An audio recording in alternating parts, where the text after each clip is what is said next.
The base is dropped on a new edition of Soccer Down here. It's a Friday. We survived another week. I don't know if it really feels like a Friday, but it's a Friday. I checked. I had to double check. We've got stuff to talk about. We got the Champions League. We had a clash of styles in the Champions League yesterday that I want to get into a little bit, the different styles. I want to get into St. Louis City SC. That is the brand for the St. Louis Major League Soccer team that will be launching in 2023. Want to get into the new boss of the England women's national team, and it is not Jill Ellis. The Lionesses went in a different direction. And want to get into anything that you guys want to get into. It's a Freestyle Friday. So you can do that. You can give us some suggestions by tweeting at us at Soccer Down Here.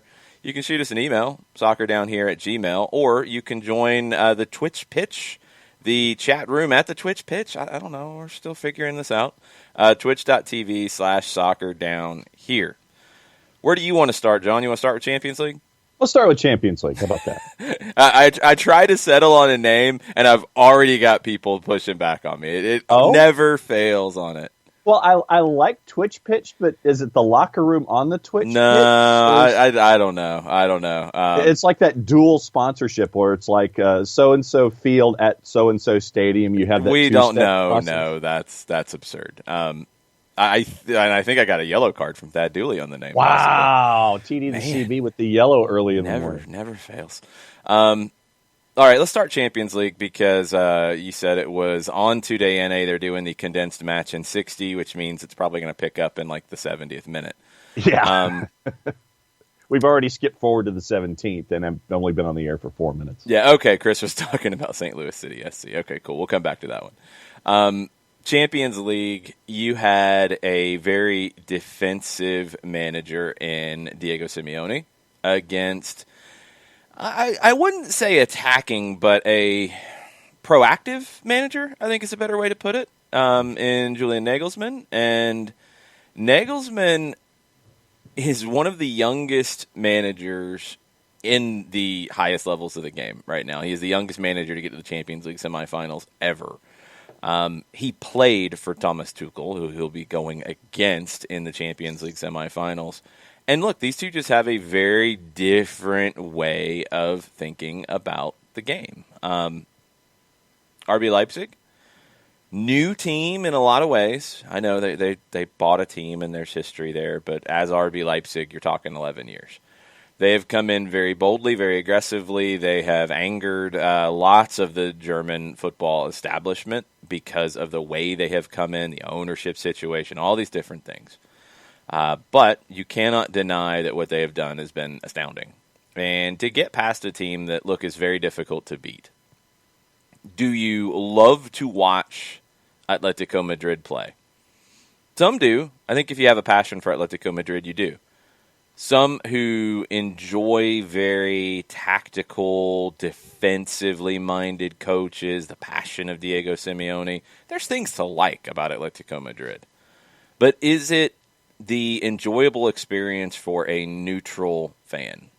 I don't think it is. And I'm starting to see more of that pushback on Simeone's approach and that pushback on Atletico Madrid. Were they too defensive? And when you're defensive enough to the point that you do not start your record signing, Joao Felix, who you paid a lot of money for, who is a very, very talented footballer, you paid a lot for him to play, and you didn't want to play one of your best attackers in this game, that says a lot about where you are.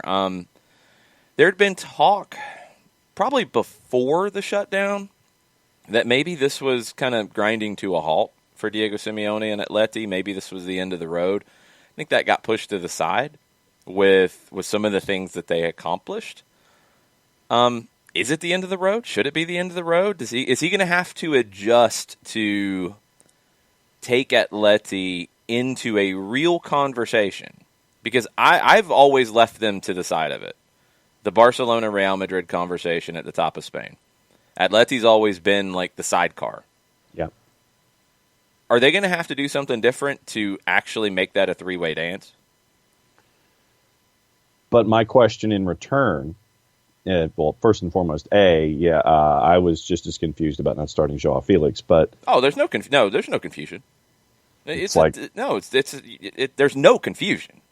Diego Simeone is going to be Diego Simeone. There's no confusion about it. He's going to not risk attacking players. He's going to be very defensive, and that's it. He's going to do what he thinks is going to win the game. That's no confusion there. Then my question is, if they're in the sidecar, and let's put them there for the sake of... They're absolutely in the sidecar. What I'm saying is, all right, so if they're in the sidecar, which we recognize they are, and I'm not going to sit there and say that they're not anyplace else. Right now, they're over mm-hmm. here. They're off to the side. If they were to change tactically, change their approach, do they risk going out of the sidecar and being on the side of the road, hypothetically, instead of making that push forward? Is it too much of a step back from who they are, and then that gap between them, Real, and Barca gets that much wider that they would have to try to reclaim to get back to the sidecar, or if not be a part of the discussion? That, for me, is the larger question that I would have. No, you're shifting it, though. You're shifting. I'll tell you why. They're not getting to the main car. You want to take it to a different way. They're not getting to the adult table. This style's not going to get them to the adult table. It ain't. So, yes, you're risking losing your seat at the kids' table. You are. But you're never getting to the adult table. The only way you're getting there is if you do a little bit more than you're doing. You're not getting there right now. It ain't happening. Mm-mm. They're not getting up there with Real Madrid on a regular basis. Are they going to pull an upset here and there? Absolutely. Mm-hmm. Are they going to frustrate Real Madrid? Are they going to catch them on a day where the goals aren't coming? Because we know those days happen. Are they going to catch Barcelona on a day where the goals aren't coming? Are they just going to wait it out until Barcelona implodes and then they're the number 2 by default? Is that really where you want to be? You're still not there with Real Madrid. Then it's just a solo table. Right. So that's the thing is, like, sure, it's a risk because trying to do anything more than you're already doing is a risk. It could go wrong. But has Diego Simeone taken Atleti as far as they can go? And Tesco with a point, the roster they built was meant for attack. He tried to go away from the pure defense this year, but when bad results happened, they switched back to the 4-4-2 defensive style. That's what they're going to do. That was why I think people were starting to push back and say maybe this is the end of the road for Simeone. I mean, I think there was at one point it was like if he doesn't get a win here, he's going to be gone. You are going to revert to who you are. Yeah. And he hasn't evolved. That's the thing, is he came in probably with a little bit of pressure to say, hey, this is not exciting. But, okay, and Christopher Abel with a point here, and I'll push back on this. I think this is a prime example. Atletico Madrid's won a title. They've went to a Champions League final. The Colorado Rapids won an MLS Cup playing defensively. So why not Atleti? Because the Colorado Rapids fired the coach who did that like the next year, and they haven't done anything since. That can give you a surprise win, but is it enough to build from there? I don't think it is. Consistent over time, yeah. I don't think it is. I think you're going to catch some wins that way. You're going to catch some trophies that way. It'll happen. Yeah. But it's not the style to build on for good. And that's something I think Atleti's going to have to think about here. I'll be curious to see how it plays out. I'll be really, really curious to see how it plays out because I'm starting to wonder, you're leaving your biggest signing out because he doesn't fit your defensive style. You revert back to super defense.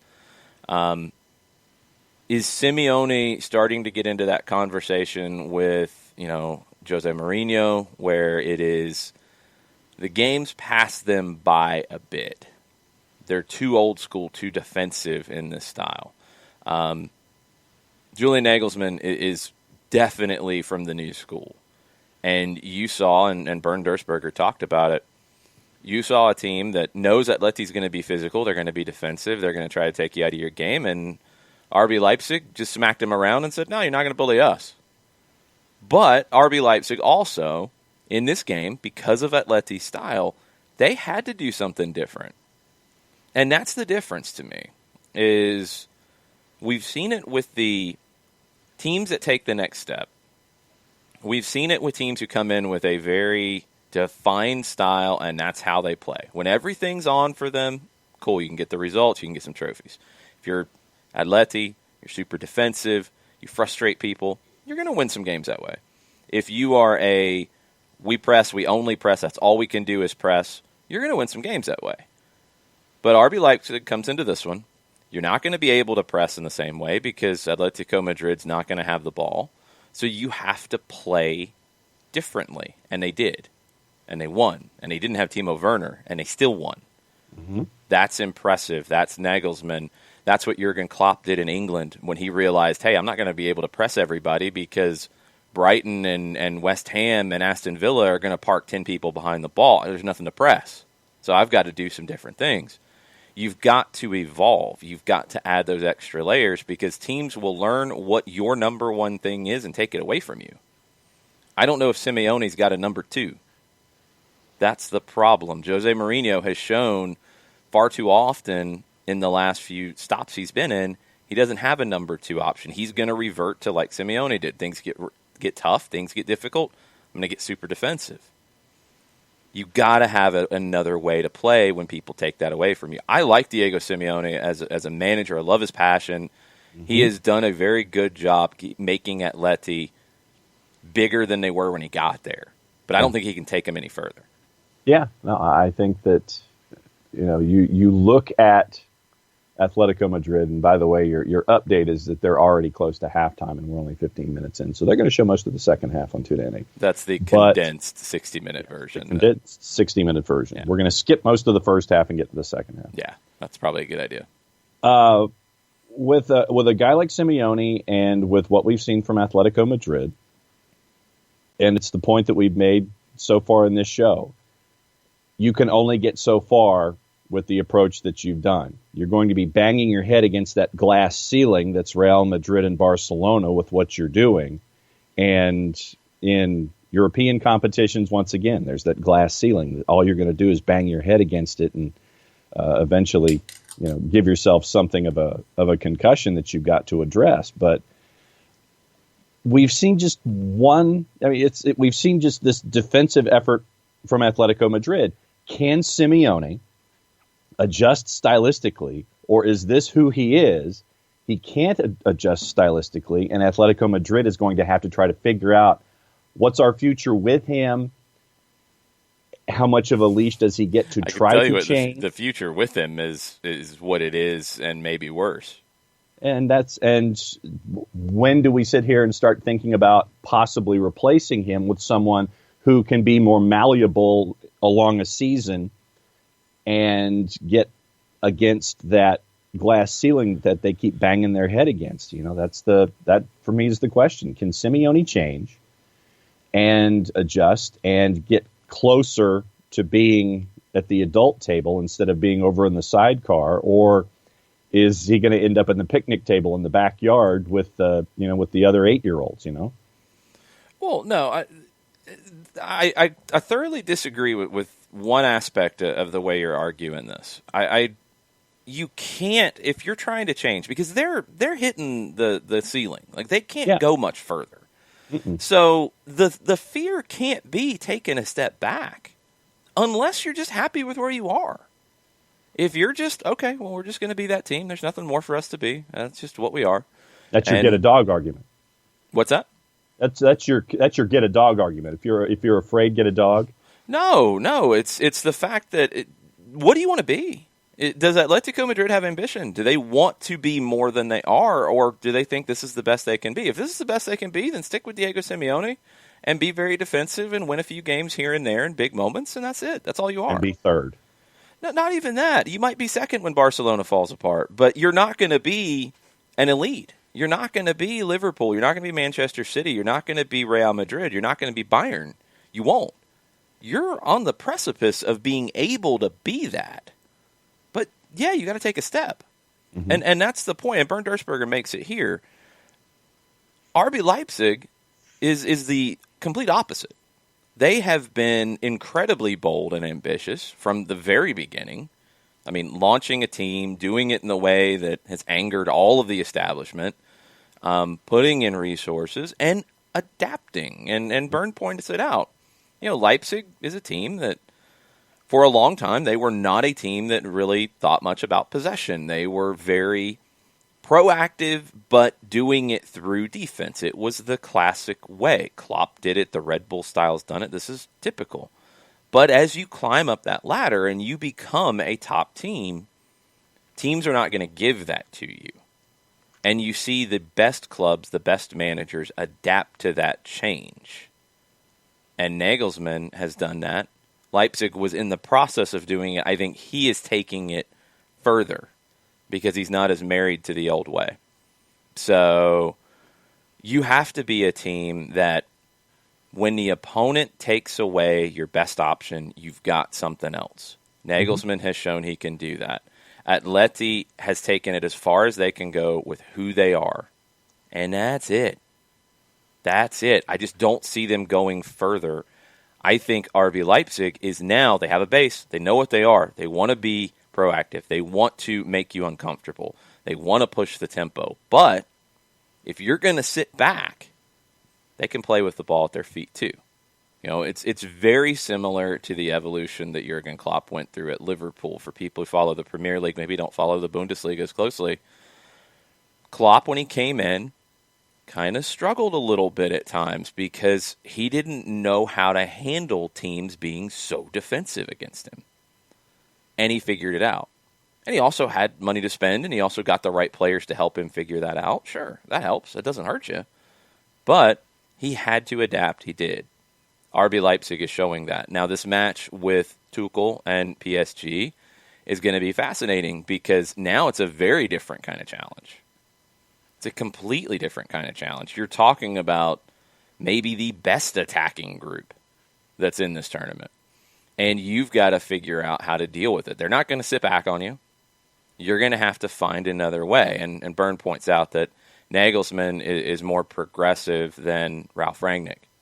And we had talked about it when the Rangnick stuff started with Milan.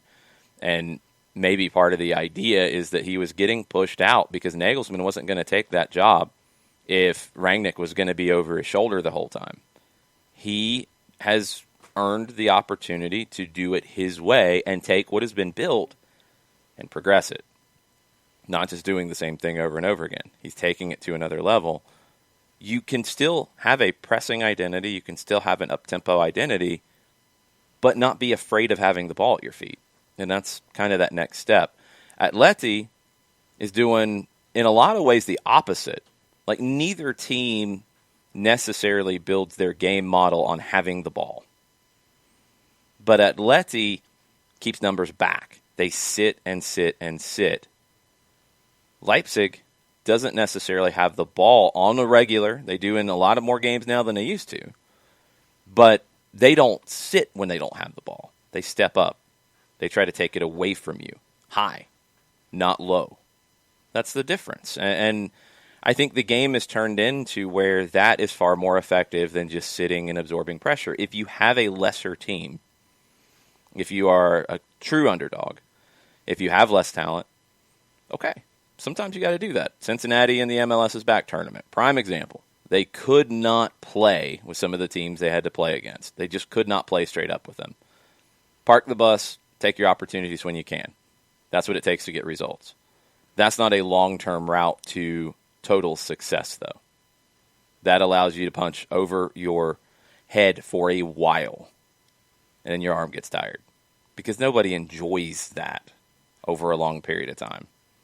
You're not going to capture the, imagination of your fan base. You're not going to get top players to come play for you. Nobody enjoys standing back, clearing the ball as far as you can for as long as you can, fighting and scratching, and being, reluctant to try anything in an attacking sense. You want to play. You want to play. And over time, this is going to be an issue. I mean, Joao Felix is not going to stay at Atleti if he's in this situation and if he's playing the game that they went back to as the year went on. he's going to want to play in a team that utilizes him.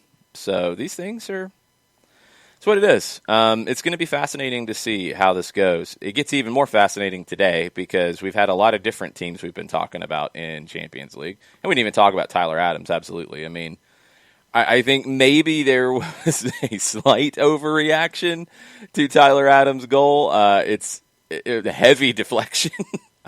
I think it might have been wide or it would have been saved. I think. Not 100% sure of that. But Tyler Adams steps up into that spot, takes the shot, makes it happen, and Leipzig wins. Tyler Adams has got a bright future ahead of him. I don't think he's going to score a ton of goals. But, yeah, let's slow down just a little bit on a deflected goal being the savior of American soccer. That's a little much. Let's get into the game today a little bit. Okay. Four Card says, shut my mouth. That was the greatest goal of all times. That's how we do. But the problem is then if Tyler Adams doesn't score in the next game, he's the worst player that the U.S. has ever produced, and we should stop doing that. Oh, and early returns, just so you know. PSG is minus 132 against RB Leipzig right now. RB Leipzig plus 355, and even Stevens after 90 minutes is plus 292. Ain't gonna lie, I like that plus 355 right now. We will see where that goes. Okay, Barcelona and Bayern Munich today. Bayern have gone 27 matches unbeaten. They've won 26 of them. They've won their last 18. Barca has been all over the map.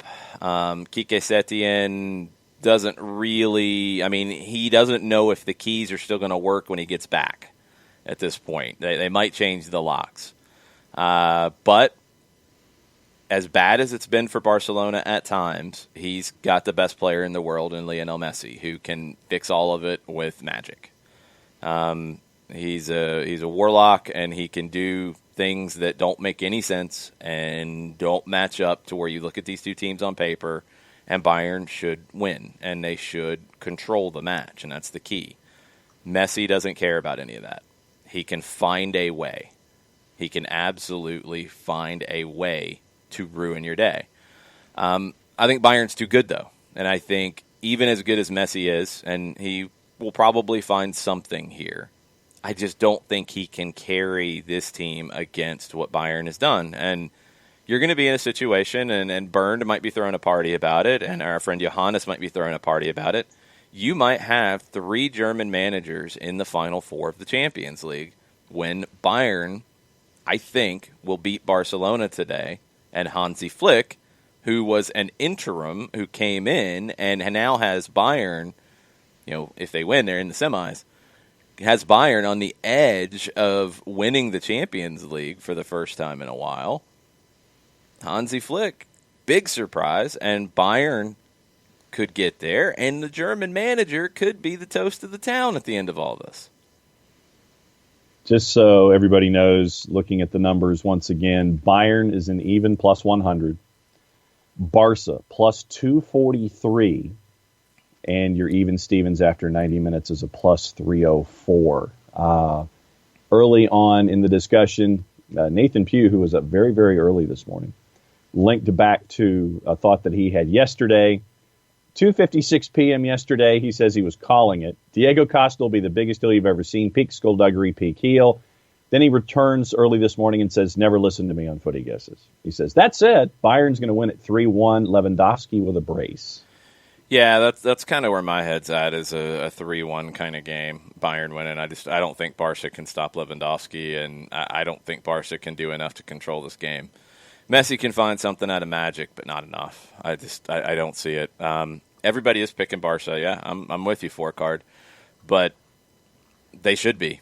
It's as good as Lionel Messi is, and you guys know me. I'm a huge Argentina fan here, and I'm always going to support the Argentines.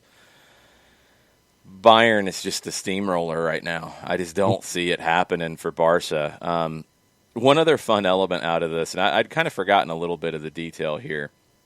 The 2 goalkeepers really don't like each other.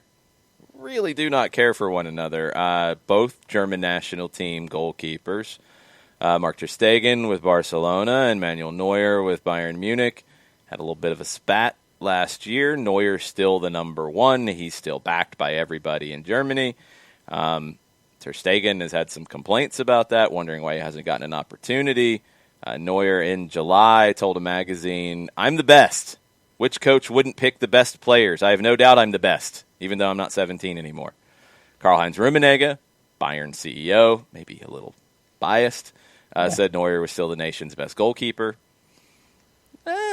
He might not be anymore, but he's not losing that number one shirt, and I think he's going to be the winner tonight.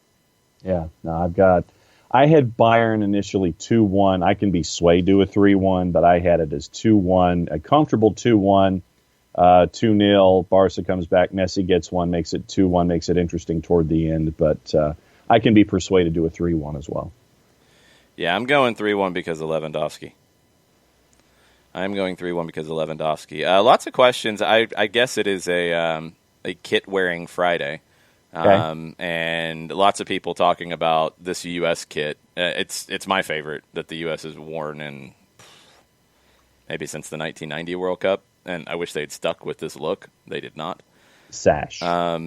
No, it's not just a sash. It's this combination of the sash. I mean, the red with the navy sash I didn't like quite as much. The white with like a gray sash I didn't like quite as much. It was this color. This should be the number one shirt, in my opinion. Period.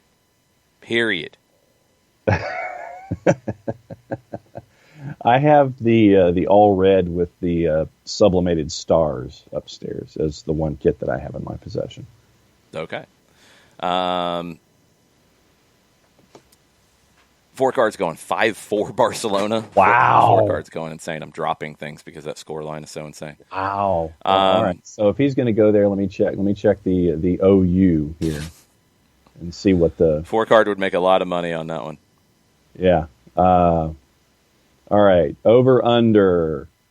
Let's see. The over under at 1 is minus 6,667. I don't quite see that happening. Yeah. Let's see. The over under at 3 is minus 160. It turns at 3.5 to a plus 103 for the over. Okay. It's right there.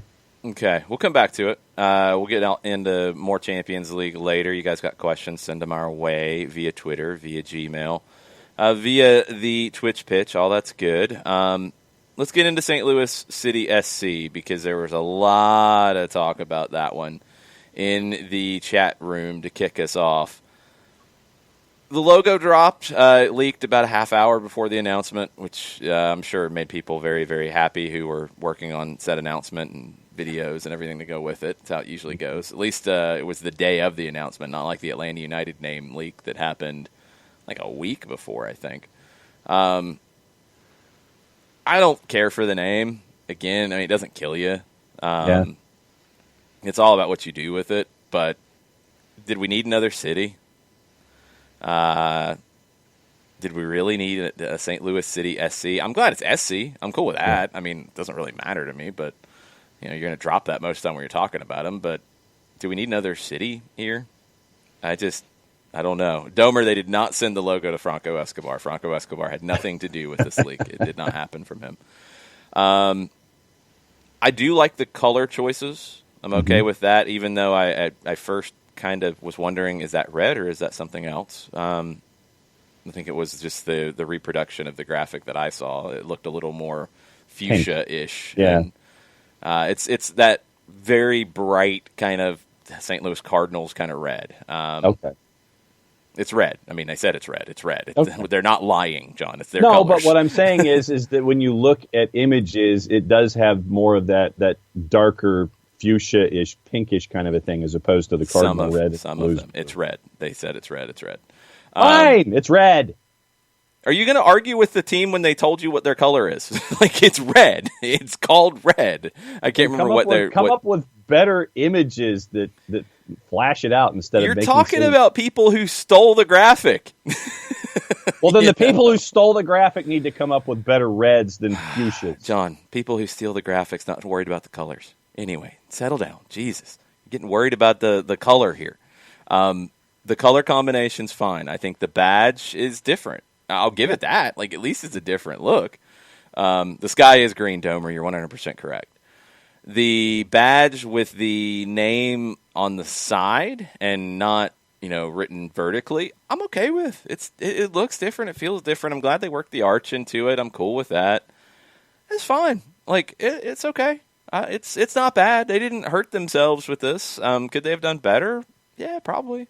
But when you go, and just like we're talking about styles of the way the team plays, when you go St. Louis, whatever, you have a name to it, you're pretty much yes or no, you like it or you don't. St. Louis City, if you don't like it, you can bounce back from that. You can recover it with branding. You can have a nickname that emerges. Like, things can happen with it. But if you're the St. Louis Stars and you don't like Stars, you're kind of stuck. It's just, that is what it is. So I get it, and I've said it many times with Atlanta United. Like, people who and St. Louis has a large soccer base that I'll be curious to see their reaction of it. They have more of a soccer base in St. Louis than probably Atlanta did day one. What's their reaction going to be to it? In Atlanta, the non-soccer fans that I talked to love the name because it sounded like a soccer team to them. Did St. Louis have to go down this road, and could they have gone a different way? Bart saying it's magenta. The color values indicate magenta, but they're calling it red. Okay. I think I saw Bart going back and forth with this. So why are they calling it red, Bart? Are they just trying to be difficult, and they're trying to get John upset and get me upset? Is that what it is? Because it's ridiculous. I think so. I've seen different reproductions of it that looked more red. So that's part of the thing that's throwing me off. Atlanta Phoenix kind of likes the crest. I like the crest. The crest is fine for me. I don't have a problem with it. I like that it's different. Domer's disappointed. They're not the briskets. Good stuff. I don't know. Abby says magenta is hard for colorblind people to know what color it is. But here's the thing. I'm not colorblind, I don't think, but maybe I'm starting to question that I am. It doesn't look like South Georgia Tormenta magenta. It doesn't look like that color of magenta to me. See, now you're going to have me start looking and comparing. But the problem is you might not be looking at the proper colorizations of the logos. True. It didn't look like that to me. I did wonder if it was truly red when I first saw it. Not going to lie. I thought it was a little more pinkish, and I'm like, wait a minute, that doesn't really make sense. And I saw their description. What kind of red did they call it? They had a name to it, because you always do with the your variations of these colors. I can't remember. It wasn't Victory Red, but that's like the Atlanta version. What was the red? St. Louis Red, Arches Red, City Brisket Red, River Blue, Energy City Yellow, Red. and Arch Steel Gray. City Red, good times. I did think the SC Cupper says it's pink too. It's not pink. Magenta or fuchsia were the names that came up for me. Yeah. What was I going to say? The SC part where they said, well, yes, of course it stands for soccer club, but it could also stand for soccer capital because that's what we are. Stop with that nonsense. That's absurd. I know St. Louis is going to play off of their history, but look, guys, you haven't had a team in the first division in the United States since 1977. Let's slow the roll a little bit about the soccer capital of the United States, okay? St. Louis has a rich history in it, but you also had a women's team that folded mid-season and players had to be sent to other clubs because they had nowhere to play because your owner pulled out. So let's be a little bit careful on how big the St. Louis soccer community is and how big they are and how important they are. Let's chill on that a little bit, St. Louis. All right. Cairo and Tafka are in this morning. Okay. With the reveal of St. Louis City SC's crest and colors. Okay. The question was posed to the floor, how do you rank the 6 most recent MLS logos? Okay. Of which ones? The Herons, Austin, Nashville, Chicago, St. Louis City, and Charlotte. Okay, I'm not going to look at them because that defeats the purpose. It has to be memorable. It has to stick with you. So, all right, give them to me one at a time. Miami. Okay, number one, so they're number one right now. Okay, who's next? Austin. I like Miami better than Austin, but I do like Austin's logo. We're talking just logo, right? Yes. Okay. Yeah. How would you rank the 6 most recent MLS logos was the Okay, question. we're going logos. Okay, cool. Logos. So I got Miami ahead of Austin. That's 1 and 2 Miami so far. ahead of Austin. Okay. Number 3, the third one in the barn is Nashville. Um, Below the other 2? I'm thinking. Slow down. Don't put words in my mouth. I'll go 3. Just behind Austin, and I'm putting Austin there mainly because it's kind of a more unique color combination in the logo than the Nashville one. I don't dislike the Nashville one like some do. I think it can work. I think it's good, but I think Austin's better, and I think Miami's better than both. The fourth one, Chicago's new one, Stalactite Stalagmite FC. Bottom. And it's not horrible. It would have been okay if it had been the first one. It's just such a step back, but it's not as good as Nashville. St. Louis City. I'll put it ahead of Chicago. That's a tough one with Nashville. I will put it behind Nashville. Okay. No, that hurts me to say that, so it's got to go ahead of Nashville then. But it's not going any higher, so it's 3. So 3? Yeah. All right. And then your last one on the board is Charlotte. Charlotte is ahead of Chicago. They are, I think, ahead of Nashville. Yeah. And I'll put them ahead of St. Louis, so I'll put them 3. Okay. So Miami, I think, is the best one of those 6. I think Austin is a pretty solid number 2, and then it's pretty close between 3 and 6. But I'll put Charlotte as the leader of that next group. Okay. So you would have some combination of 3 through 5 of Charlotte, 3 through Nashville, 6. St. Louis. Yeah. Chicago at 6. Chicago's not that far off. I mean, they're all right there pretty much, but I'll take Charlotte as the best of that group. Okay, and here's what Cairo and Tafka had as their 6 in order. Miami, Austin, St. Louis. Charlotte was 4. Yeah. Nashville was 5. Chicago was 6. 3 through 6, I think it's just down to personal preference. I do think it's clear that Miami and Austin are a cut above the rest of them. At least in my opinion, they are. And even if you want to go 1-2, Cuppers reverses Miami and Austin. But, yeah, if you want to reverse that, that's fine. I think those 2 are definitely – it's 2 groups. It's Miami, Austin, and it's the other 4. And Domer is posting photographs from yesterday saying the scarf looks red, but the logo on the TV and the back looks magenta. Yeah, and that's something they're going to have to address. It's come up with different teams when you launch. Like, if you have a really weird variant of a color, it's hard to get right with your merch, with your stuff. It did look more, when I first glanced at it, it did look more pink. Once I looked at it more, maybe it's just because they said it was red and that got in my brain that it was red. If it's red, and if it's a bright red, not like Atlanta's is a dark red. If it's a bright red with that kind of river blue, they threw another color in there. What was the third? Hang on. They had the gray, which I'm okay with. I kind of like River that. blue, energy yellow, and arch steel gray. The energy yellow's goofy. Like, that didn't fit to me. That was the one that threw it off for me. The red, the dark blue, and the gray is cool. They should have used cardinal red for a card. I agree. Like, and that's kind of where I thought they were going, and maybe they just tried to edge it different, and you might need to tweak that one. Yeah, for sure. But that yellow, Cuppers has taken the Hawks scraps, and yeah, it kind of feels that way. It's like you're forcing something in that doesn't need. Do red, do the blue, and do the gray. That's it. You're good. You know, if you need a fourth color for things, just use white. But the gray can be the thing that sets it off a little bit more. I'm okay with that.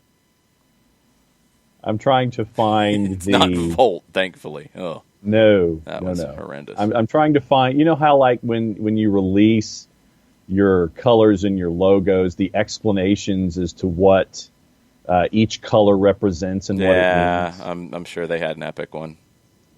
So I'm going to be efforting the color explanation just so I can hear what the group that they paid, I'm sure, a very pretty penny to come up with the explanation says for each of the colors. Atlanta Phoenix hoping that Sacramento Republic doesn't change too much when they come into the league. I agree. I think they'll change it, but don't go too far away from what they are, because they've got a pretty unique color palette and I think a logo that you can update and make work. Bart came in, and it's a good point, because the Charlotte one does have a couple questions on the blue as well.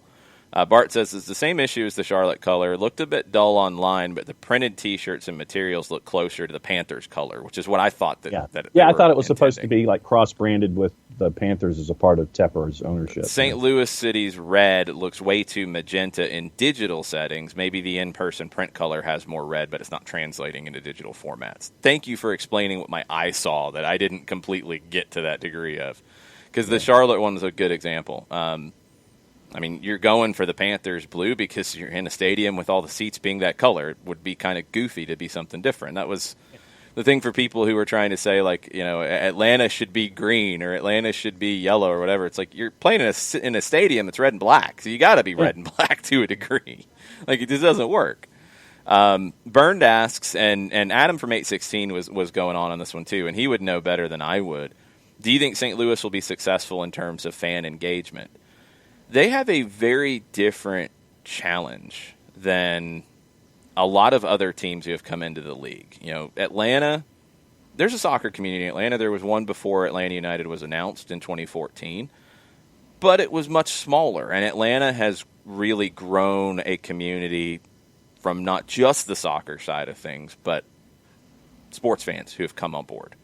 Austin will kind of have that kind of feel. They're the first professional team at a major league level in town, so they're going to have the opportunity to be the big fish. Charlotte, the soccer community is smaller. They're going to have that opportunity to grow. Miami has a challenge in that Miami is a big event town, a big deal kind of town, and is, Inter Miami going to be a big enough deal? That's something they have to deal with. St. Louis has a rich soccer history, and they have all the different parts to potentially make St. Louis City SC really a big club in this league. I think the potential is there to be the biggest version of what we see with like Sporting Kansas City, with Minnesota, with the more grassroots isn't the right word, but the more localized soccer communities getting on board with the team. St. Louis has the potential to do that because you've got more families that the kids play soccer, the dad played soccer, the granddad played soccer, the great-granddad played soccer, the uncles played soccer, everybody's played. So you've got all of that to draw from. It's just there's so much more in the community on it. But the flip side is if you come in and you're not respectful of that or you don't do things well, they'll turn on you faster. And we've seen this. We've had these conversations before about how, you have a lot of soccer fans in the United States who have a perception of MLS. It's like, oh, it's not good enough, or oh, it's a lesser league, or oh, I'm going to watch my team in Europe instead. St. Louis has to battle that, and what I'm curious to see is, I think in some cases, in some ways, it's easier to come in to a newer soccer market than it is to come into an older soccer market. Yeah. Because the perception is different. And St. Louis will be an interesting test. They've got some very unique marketing challenges that they're not going to learn a ton from what Atlanta had to go through. They're going to have to kind of write their own book and figure this out. And you look at St. Louis when it comes to professional sports, and I'll go back just to the most recent incarnation of the XFL. And when you see a city that is as starved for football as St. Louis was, and the Battlehawks pretty much sold out the lower bowl of the St. Louis Dome out of the gate. They were the attendance leaders. You couldn't get a ticket in the lower bowl, and they were showing up, and you're talking 25,000, 30,000 folks showing up for professional football to show you how much that they missed it when the Rams left town. I'm interested to see how the sports fan is about the new Major League Soccer franchise. I mean, you and I have seen St. Louis FC. We've seen them. We've seen where they play. We've seen what the crowds are like. And now that you have Major League Soccer coming to town, what are the crowds going to be like now? That, for me, is in a sports town that if you are hardcore, you're going to be there for the Cardinals the whole time. You're going to be there for the Blues the whole time. You were there for the Battlehawks. You were there for the Rams. Are you signing on day one for St. Louis City? And are you going to be there win, lose, or draw? And when times get tough, that's going to be the question that I have when they come online. You have a big enough soccer community that you can pull it from the soccer community. And Byrne says, I worry about cities without a big international community like Atlanta. I think St. Louis is unique in that they do have an international community, but it's a lot of people who have lived in St. Louis for a long time. It's not a recent international community. That's why soccer's been big there, and it's still big there, and the grassroots is huge there. They've got that base. They're very different than Nashville. And Byrne says, I think the international community is a big part of the secret here. Nashville has such a different feel. I'm not so optimistic about that being successful. I think that takes a longer road. But I don't think St. Louis is like Nashville, because where St. Louis doesn't have the international community, they've got the soccer background. But that can be a double-edged sword. Because if you come in, and I think this is why St. Louis is going to be in a tough spot, Atlanta and Miami, partially because of the city size, partially because of the city's sports culture, they needed to come in and be successful quickly. It wasn't going to work for them to do what Minnesota did and build over time. I don't think that's going to work for St. Louis to do that either. If they put a bad product on the field, and not necessarily they have to win the title year one or year two, but they have to put a good product on the field. They have to show a commitment to building a good product, or people will turn on it. And my fear is that in those cases, people will turn on it far more because they feel like they have a different viewpoint of what good soccer is. And that's going to be a huge challenge. So St. Louis will be really interesting to watch. Austin is different than Nashville in the sense that Austin, this is the first big team, and there's a lot of excitement about that. Yeah. Charlotte and Nashville are maybe a little more similar in that they have soccer scenes. They're not huge, but they're growing cities, and I think you're going to get that civic pride behind it. I do want to see how Nashville bounces back from this. I think they would have been okay this year in general, but I want to see how they bounce back from the pandemic and where the fans are and how that works. I want to see how Charlotte builds. Every city's got its own little unique challenges. And St. Louis is the most unique to me of any team that's come into MLS outside of the very beginning. Maybe the closest comparison is Chicago when they came in '98, but that's a different world for this league. So I want to see what St. Louis does as now they build. They have a brand. It's fine. They didn't hurt themselves with it. Clean up the color stuff, make sure it's going to translate digitally and in print and all that. But I want to see what they do with the soccer part, because that's going to make them sink or swim more than anything.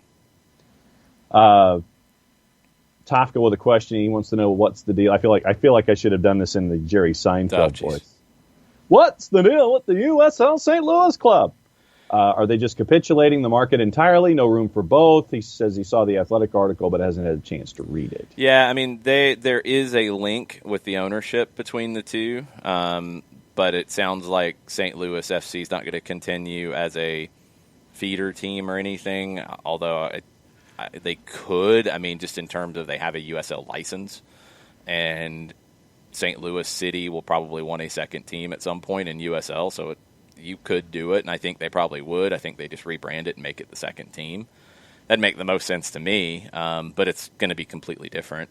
And they knew that. I mean, they knew that coming in. Like St. Louis FC in the USL Championship right now, they were never going to be more than they were. Yeah. So when you bring in another team and your ownership is involved in bringing in another team, well, then that's where you go. So that's what's going to happen.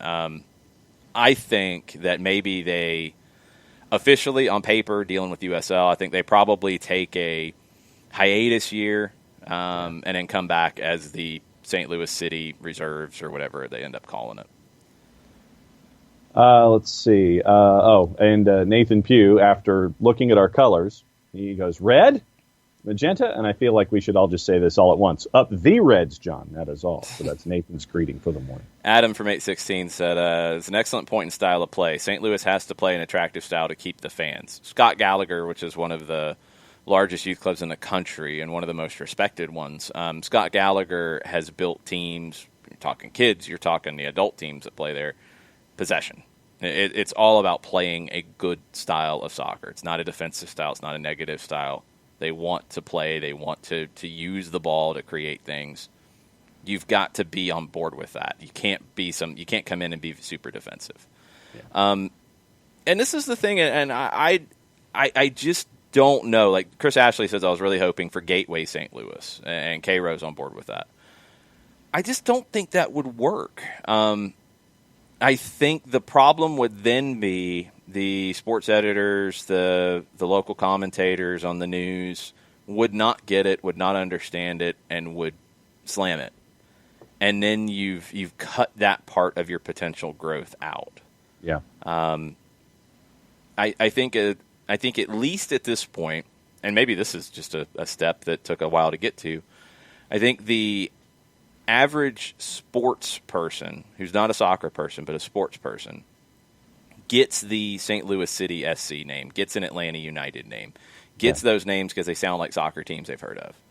If you go too far outside that, I don't think they're going to back it. And it doesn't sound like an Arena Football League team, but it's the same effect. It doesn't feel big. It doesn't feel traditional to them. So I don't know. And I could be completely wrong with that, because if you kill it with the branding, you can overcome it. But that's going to add a lot of work. And I think St. Louis City SC is just a solid platform to grow from. It's solid. They didn't win the day with the name. They didn't lose it either, and that's probably the most important thing. Well, and I think for sports franchises these days, what you're trying to do is, yes, you have your core audience that you know is going to be there, but you're also trying to draw in that first timer. You're trying to draw in the casual. And if you go, in quotation marks, too far off the grid. I dropped my phone. I'm going to find it on the floor real quick while John is talking. Go find your phone. But I think that if you go too far off the grid, and I'm going to put that in quotes when it comes to your name, then you're going to confuse the casual fan. You're going to sit there and have to force them to think about what they're going to be investing into. And I think that if you come in with something, as you say, that doesn't lose the day, then it's something that you can build off of, as opposed to something that you're going to try hard to convince someone that this is why we did something. You come out with something that's quote unquote safer, and then build from there, as opposed to something that's way over off to the edge and trying to draw everyone over to that side of your argument. Yeah, it's branding, and what's accepted is going to always shift.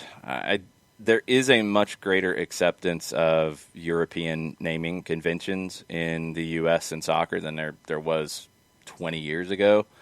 I almost wonder if maybe it's gone too far that way, and maybe you're missing out on something like St. Louis Stars or whatever. But I've talked myself into it that would have been more limiting than what they've gone with.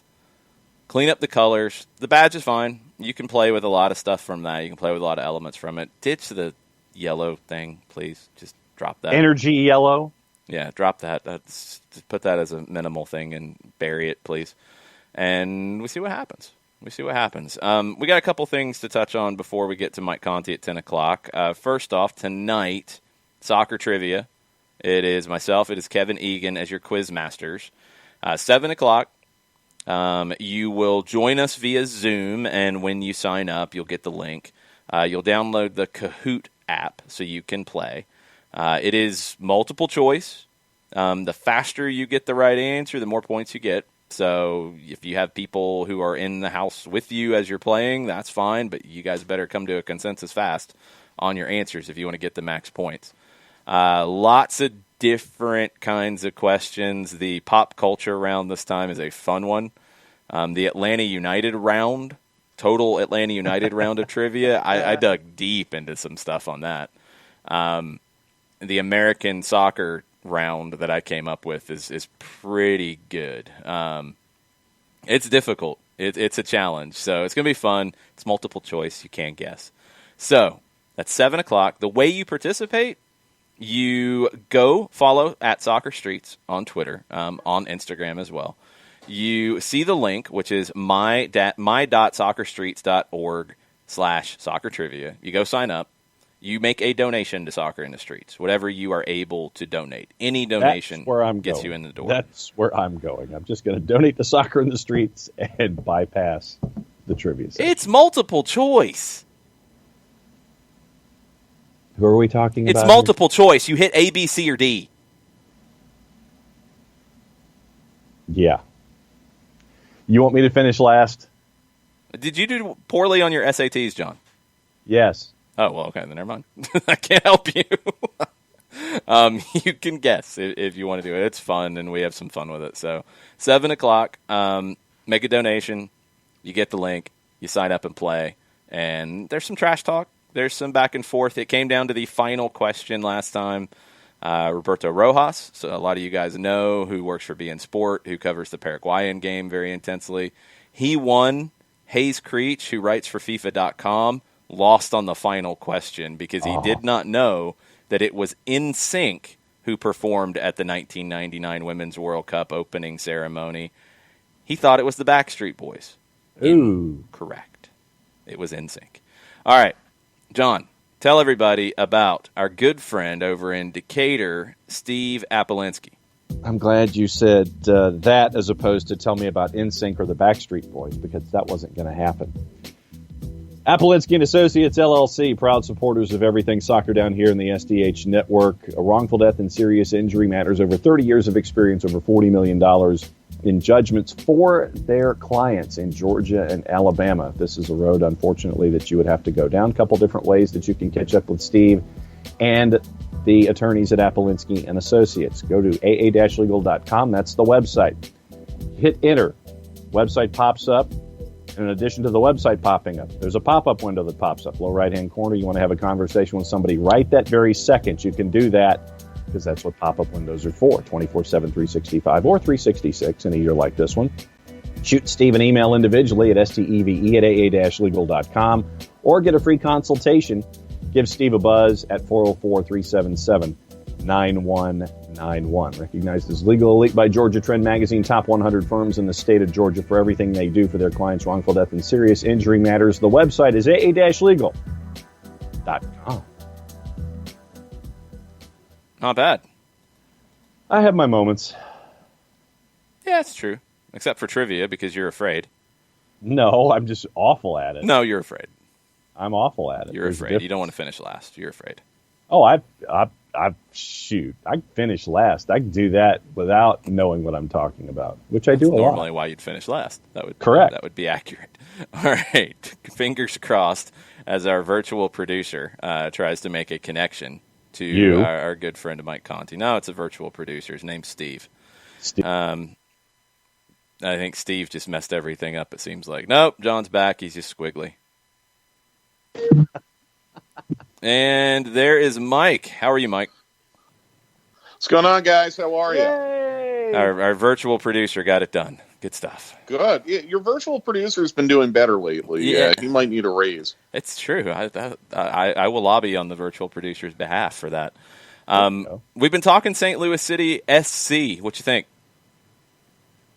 I like the crest a lot. Like the colors a lot. Is it red or is it fuchsia or pink? Looks red to me. It looks red and black. I mean, people are trying to say it's so you're going pink and navy. Yeah, it's blue. Ahead. No, this is funny because that's the first time that's come up. We've been arguing because I thought when I first saw it, I was like, wait a minute, did they go pink? And no, it's red. Okay, I got that.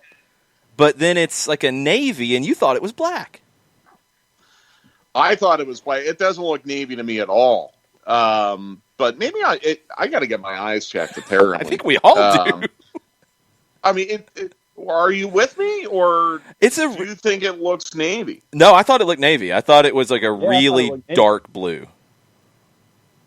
Wow. I mean, I guess it's dark blue in the way that some suits and tuxedos are dark blue, where they say they're dark blue, but really they're black. Yeah, I don't know. Anyhow, Like the crest a lot. Like the fact they're doing SC instead of FC. Yeah, that's a bonus point. Really, really like that.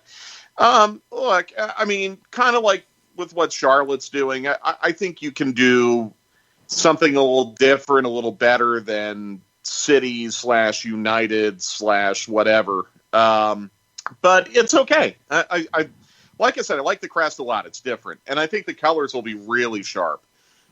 We haven't really seen a team in expansion, even including Atlanta, because I feel like the black and gold are such integral parts to the color scheme.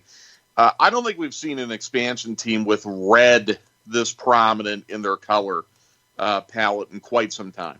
So I'm all for it. I think it's okay. Again, really like the crest. Like the crest we have seen from Austin, from Miami, from Charlotte, and now St. Louis. Whoever's doing the graphic design on those is doing a pretty good job.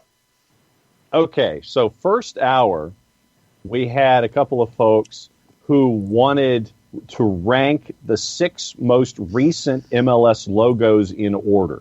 Okay. So we're talking Miami, and I'll do it the way that I did with Jason so you can rank as you go. And I won't blow through them. Miami. Okay. Love Miami's crest. Love it. Austin. I'd probably put Miami over Austin, but I like Austin's too. Nashville. I would put Nashville third in line there. Chicago's new one. I'd put Chicago below the 3 you've mentioned. St. Louis. I'd put St. Louis above Nashville. I'd put St. Louis second. I'd put it above Austin. Miami's still the leader. So Miami, St. Louis, Austin, Nashville, Chicago. Yeah. Charlotte. I would probably put Charlotte above St. Louis, below Miami. I'd have Charlotte second. Okay. So here's the deal on the colors. The team's colors, red and navy blue. The crest contains the crest. Yeah. So the crest contains the colors playing off the city's flag, a graphic of the Gateway Arch, and lines symbolizing the confluence of the Mississippi and Missouri rivers. That's what we're looking at. Love it. Okay. Love it. I really do. And I think the one place where Charlotte may have made an error in their crest, and I know this is controversial and not everyone's going to agree with me, the crown that they used in their crest, I would have preferred the crown that is on the City of Charlotte flag. Yeah. The crown you see pretty prominently when you fly through their airport or, if you go to Charlotte Motor Speedway or whatever. The best way I can describe it is it's a little bit more abstract. It looks a lot like the top of the Queen Building in Sandy Springs. Yeah. I would like to see them use that crown as opposed to, the crown from the King of Diamonds. But that's just a minor nitpick. I thought Charlotte nailed it on their colors too. Obviously, I mean they're playing off the Panthers, which makes a lot of sense. But I love that teal and silver look. So that would be my one minor critique about Charlotte's crest. I think St. Louis totally nailed it on the crest. Totally nailed it. Chris Ashley chimed in, and he thinks that because a lot of people have talked about that crown as well. I'm with you. I think they can do better. Chris said he thinks the Charlotte City crown is an actual city trademark. So that could be. Oh well, there you go. Okay, well that would be a holdup then. And you got lots of people backing you on the navy black conversation, which we had not gotten into. We were still deep in the red magenta thing. I mean, to me, it looked fire engine red and black. But it's funny how our eyes show us different things, and we're looking at the same thing. Digitally, but especially. I mean, to be fair, I've always had a lot of trouble. Like when I'm buying a sport coat or a suit or something like that, they tell me it's a blue suit. I'm like, no, it's not. It's black. Yeah. No, it's blue. Yeah. So I really do have trouble perceiving that difference between very dark navy. See, to me, like very dark navy is Matagua. Do you remember their color scheme? Like that to me is a really dark, deep navy. Penn State, very dark, deep navy. St. Louis looked black to me. Okay, because I'm looking back and forth with. Now you have me looking at Motagwa's logo and going back and forth with. Put Motagwa and St. Louis side by side and tell me what you notice. Okay. To me, Motagwa was like a true navy blue. While you're doing that, John, we have had a question. Our resident New England Revolution fan, Shooter McGavin, is not with us this morning in the chat. But is New England the worst logo left in the league? This is going to be a very hot, controversial take. I actually really like New England's logo. I like it. It's not that controversial. It reminds me of the '94 World Cup. It does. It does. I like their logo. Honestly, I really dislike Chicago's new crest. To me, it just looks cheap. It looks like it. I understand the idea, and I know they're trying to play off the shape of the diamonds and the city flag, but I thought they could have done better. I really do not like Chicago's logo. Outside of that, across the league, I mean, we're in a pretty good spot right now with Colorado. I don't mind Colorado's logo. Now I'm glancing at them to see what I think is the worst. Yeah, that's what I'm doing right now. I'm kind of buzzing through and I'm going. Oh boy. Okay. I mean, let's go through. We've opened the door now. I'll tell you this. I'm not as negative about Chicago's. I just think it's worse than what they had before. So it's a step back. Agreed. I'm not as positive about New England's, but I don't think it's the worst. But now I'm starting to compare, and I'm trying to figure out what I think is worse than the Revs logo. I got to go with Chicago. The new Chicago. Well, I could roll with that. I mean, and I understand it's not just a New York thing. They do this in Leipzig and Salzburg. But, I mean, we could have a conversation about Red Bulls. I mean, it's basically a corporate logo. Yeah. And as I drink my Red Bull right now. As you drink, I am biased because Jason's a big consumer of Red Bulls. Yeah, just like you're a huge Orlando fan, I am a Red Bull fan because I drink them. So yeah, you know what though? I mean, here's the good thing: if we're struggling this much to come up with the worst logo / crest in the league, we're in a good spot. Yeah. It goes to show. I mean, I think when the league came into being, there were some real misses. The first LA Galaxy logo, I think, was kind of a miss. Kansas City was very polarizing. I know a lot of people liked it. I did not. That was a polarizing crest that could have been considered a miss. Dallas, I think, was kind of a miss at first. It's gotten a lot better. We've got some votes for Dallas being the worst. Yeah. You know what? Okay, I will give you the hot take of the day. I know who the worst logo is in the league. And it's one that has not been mentioned yet. And as I'm staring at them at the top of the MLS page, I keep coming back to it. The LA Galaxy logo is the worst in the league. They awful with the rebrand. They did awful with that rebrand. The original wasn't great, but it is so bland at this point. It looks like a 1990s entertainment The Galaxy show. logo is the worst. Well, there are a lot of things with LA that you can do to jazz up that crest. There's geography elements that you could put into play, like you could try to play off palm trees or the mountains or the ocean or something. I mean, you could try to build off a Hollywood type thing. There's a lot of smog, right? Yeah. I mean, there's a lot of different things you can do. And to your point, Jason, when you look at the LA Galaxy crest, what tells you that team plays in Southern California? The big LA on it. That's about it. Yeah. That's about it. Yeah.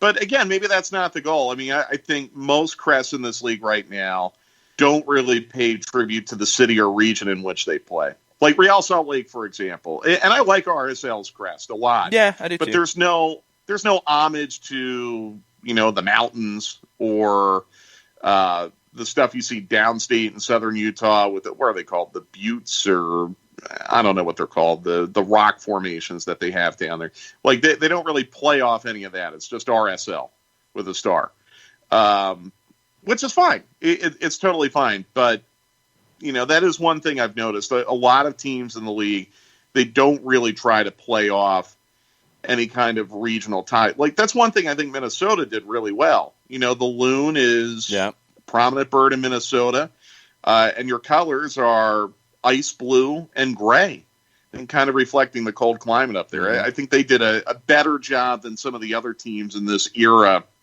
of trying to play off, kind of like a regional theme. And that's why I'm glad to see what St. Louis has done, what Charlotte has done, what Miami has done, because they're trying to, I guess, kind of embrace their regional connections.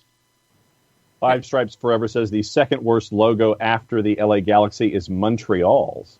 I like Montreal. I like Montreal's too. I have to disagree there. The second worst, as I'm looking at them, now that I've kind of zeroed in. The Galaxy for me is the worst. Houston is in this next group. Columbus is in this next group. It's just so busy. San Jose is maybe in this next group. Philadelphia might be in the next group, although I think you can tweak it easily to clean it up. Well, and do you notice what you're doing here? I'll give you one. I'm not a big fan of Cincinnati's crest. Their USL one might have been better. That lion looks like the lion that they have on the shirts that they sell at Express. I thought you were going to make a Dungeons and Dragons reference or something. Or, maybe. That's a good one, too. I've never really embraced the Cincinnati crest. That would be one I would nominate as well. A lot of people are nominating Nashville. The Nashville one has not gotten a lot of love. Yeah. I don't think it's bad, but I could see where people would dislike it. Because, again, I mean, what's remarkable about it? What in that crest oozes Music City? Nothing. Unless you're sitting there and you're looking at the lines outside the inn and think that that's a reverb of a guitar string. That's the point. I mean, that's exactly what they're going for. Well, if I can't perceive that on first glance, then they need to do better. I think, and I heard it, so like I've always got that. Like I got that from the beginning with that, but I've also, as DJing, like looking at sound waves and things, like I understood what they were going for straight away. It doesn't resonate with everybody. Yeah, good points. Good points. Speaking of Nashville, you didn't know what kind of match you were going to get when FCD and Nashville went at match one of their return, and we end up with David Accam getting a goal late. Nashville, what did John Freeman refer to it as, Jason? A heist. A heist of full points for Nashville in Dallas before they meet up again this weekend. Heist, huh? Anytime you get 3 points on the road, I guess it's a heist. I didn't really think Dallas played. Yeah, I didn't really think Dallas played that great. I mean, Nashville conceded a lot of the possession. Dallas outshot Nashville, I think, 14-7, 15-7, something like that. I mean, if you look at it statistically, you'd say, all right, yeah. I mean, Dallas was on the front foot. Nashville had twice as many clears as Dallas. You can look at all that. I just didn't think it was a very good game. It looked like two teams. It's what we expected. It looked like two teams that had not played in 5 months. Now, all that said, that's an awesome moment for Nashville. First win in franchise history with all they have been through over the last 5 months. That's a huge emotional lift for them. And an important, much-needed win if they're going to try to qualify for the playoffs, which I think they're going to have a pretty good shot to do.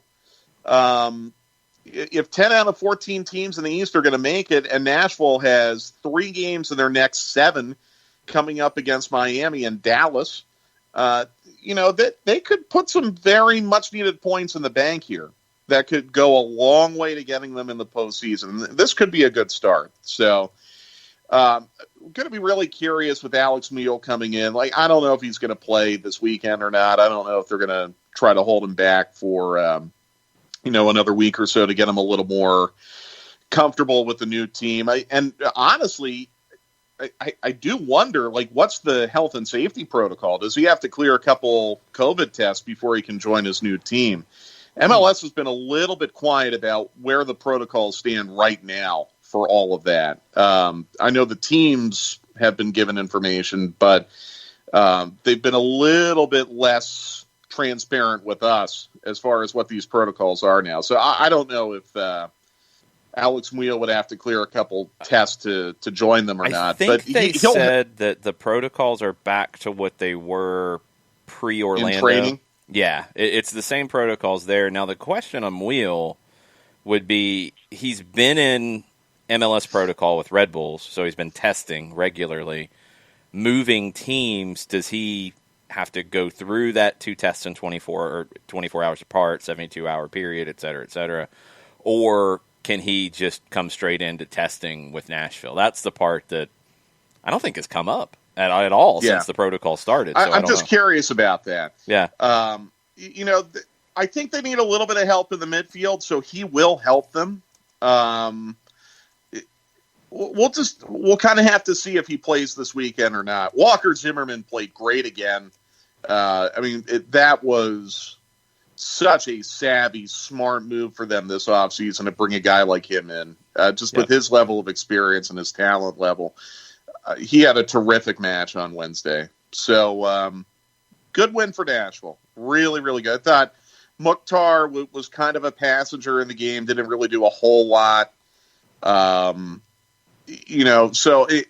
want to say Nashville was like impressive or anything like that. I thought they won a game in which they conceded a lot of possession and neither team was very sharp. That's how I would sum it up. Yeah, I think listening to the final, I think by the time I got the Nashville radio broadcast on, because I wanted to hear their perspective driving home, it was the Dallas call on Sirius XM-FC, but they have English radio? Dallas, yeah, it's streamed. It's just on their website. I don't think actually they had a radio simulcasted TV for the. Yeah, who was doing it, Jason? Was it Followell or was it someone else? It was Followell and Steve Davis. They must have been taking the TV call then. Okay, and then maybe they do have a radio partner because I know they did a coaches show for Luchi Gonzalez, so maybe they simulcast. TV. Now this is ringing a bell. Remember, they signed an English language deal with a radio station in Dallas, but it was not to do games. Yeah, it was to do like secondary programming. Yeah. This is all ringing a bell. Yeah, now. They have Spanish radio in Dallas, but I don't think they have an English radio over the air call the match. I'm wondering if maybe that changed because, and we're getting like deep into the radio woods here, but people are always interested in this stuff, so I think it's valid. Yeah. I don't think SiriusXM would have picked up a TV feed when they could have picked up the Nashville radio feed. Right, if yeah, that's typically not what they do. That's why they take us a lot when we're on the road. Like when we're at Philadelphia, they'll take us because Philadelphia, up until very recently, Philadelphia had no radio at all. Yeah, Chicago, if we're at Chicago, they'll take us. So that's very, very true. That's weird. Now I'm wondering about this. I'm curious. I'll send a note. I'll send a note up to Steve. I'm curious about this too now. Yeah. But anyhow, I'm glad there was a Dallas radio call made available on Sirius XM. Yep. That's good news. Nashville had coverage on both of their stations, and by the time I got to that, because I wanted to hear, you probably do the same thing a lot of times. Like you like to hear the other announcers for the teams we're going to play because you hear little things. You pick up little things about the way they're seeing their team. So John was talking about this with Kelly Glendenning. They came in and Nashville came in very defensive, very, we're going to ride this out, and if we get a scoreless draw, we're going to take it. And that was where he went with the heist element because he didn't have a whole lot of, I guess, faith in it, and the approach, they came in to be very defensive, and they found a way to get the result because Dallas was kind of sloppy. Not good enough. Yes. Very good summation. And if I'm a Dallas fan, I can probably excuse that. Because, again, you haven't played in 5 months. And not only that, you went through the trauma of the experience that you went through in Orlando. So we'll see how both teams play again this weekend. I'm starting to get a little more nervous about how you've given Nashville this running start. I don't want to say they were given a running start. I mean, they were obviously ejected from the tournament, so it's not a favor done to them by any stretch. But, Nashville's going to come into the Benz next Saturday having played 2 games, and Atlanta United does not have that advantage. They have not played a friendly or anything like that. And I think that's going to hurt Atlanta United, to be totally honest with you. Not to mention, you're going to have, probably at least 1 or 2 new pieces in this lineup, and there has not really been, in my judgment, enough time to build the kind of societies on the pitch that you need to have to have everything go seamlessly. So, I mean, if you go out there on Saturday and you're playing Jurgen Damm and Kubo Torres against a team that's already played 2 matches in the last 10 days, that's a disadvantage for Atlanta United as far as I'm concerned. So Atlanta United's deeper and they're more talented, so hopefully that'll be enough to overcome that disadvantage. But it is just something that the more and more I think about it, the more and more it concerns me about next week. Tafka says that Nashville's logo looks either like a barbell for a local gym or a construction company heavy machinery logo. It's awful, but not as bad as Chicago's, which is straight garbage. Yeah. And to answer your radio question about FC Dallas, 105.3 The Fan has the secondary programming, the Lucha Gonzalez show and all of that. FC Dallas is streaming all of their matches on the website /radio. Locally televised matches gets the call simulcast online. There you go. Okay. And then Tuda NA Radio 1270 returns as their official Spanish broadcaster for what you're listening to this year. Isn't that what New England does, Jason? Like they simulcast TV when they're on local, and when they're on national, Feldman does a radio call. Yeah, I think that's right. I don't think they have a dedicated radio. I think it's Feldman either way. Even if it's a simulcast, then that's what it is. Right. So that's where we are with that. And coming up this weekend, FC Dallas once again is a favorite for those in Juicebox land. FC Dallas is -134. Nashville to win is a +360 this weekend. Tried to warn you all on Wednesday. It's not a safe bet right now, and it's not going to be safe betting. I don't encourage betting except for entertainment purposes, of course, but it's not going to be safe next weekend. I think there's just, unless you want to make a play on Orlando or Portland or a team that went really, really deep in the tournament, they're still kind of in regular season mode. For everyone else, it's been too much time. And for teams that got knocked out in group, it's way too much time, I think, to feel comfortable knowing what you're going to see next weekend. It's almost like you've gone through another preseason or another training camp. So for teams like Red Bulls, Atlanta, teams that were knocked out very, very early, I'd want to wait and see. I want to see some evidence before going to that step. The biggest number so far, there's a couple games that are up on the website at MLSsoccer.com, their BetMGM partnership. The biggest disparity right now is Columbus is +100 and Chicago on the road is +260. And even that, I feel like might be too Columbus stretched. is an underdog? Who are they playing? No, Columbus is the favorite, dramatically over Chicago. Oh, okay, yeah. No, and they should be. Yeah, I think maybe it's a little bit too big of a disparity, but I think these games are going to be weird. These first rounds of games are going to be a little weird. I do want to see, because, in Germany, this was a big storyline out of the Bundesliga, was that home field advantage was pretty much wiped away. And we saw that maybe to a slightly lesser extent in England, but it still played out that way, that just home field wasn't as big of a deal. Here, with more travel, even though they've done a good job of limiting the distances, same-day travel, because I don't think the German teams did same-day travel. If Bernd or Johannes is out there, please correct me if that's incorrect. I think they stayed overnight. I don't think England did same-day. You're doing same-day here. I think the home team will have somewhat of an advantage because of that, but how much, I don't know. I think it's more than somewhat. I think it could be a potentially huge advantage. Because you're talking about game day travel, not on a train or a bus. And for some of those games on the West Coast, if you're making RSL fly to Denver day again, I think that's still like a 2-hour flight. Yeah. It's going to be tough. It's going to be tricky, but it can be overcome. And this is where, again, your physio staff, your sports science people, your nutrition people really make their money, because I think it can be overcome. I am assuming that Nashville did not fly to Dallas day of game on Wednesday. I'm assuming they have. They did. They did? Yeah, that's what Freeman said on the broadcast. They traveled that day and they flew back that night. And now they're going to do it all over again this weekend? Yep. Uh-huh. Okay. I mean, I guess that's where we're at. I would think that, if you're going to play 2 games in the same city in 4 days, you could probably go out there a few days in advance and kind of form a base camp. But, maybe it's safer to do it that way. But, I mean, there again, that speaks to maybe it's not that big of an advantage. That's not a short flight either from Dallas to Nashville. I think it's like a 90-minute flight or so. So it proves it can be done. It's going to be challenging, but it proves it can be done. I said it earlier, and I think Atlanta's going to be in this case. We've seen the way this team is organized with their travel. You know that Atlanta is going to look for every possible advantage and be as organized, probably more organized than most teams.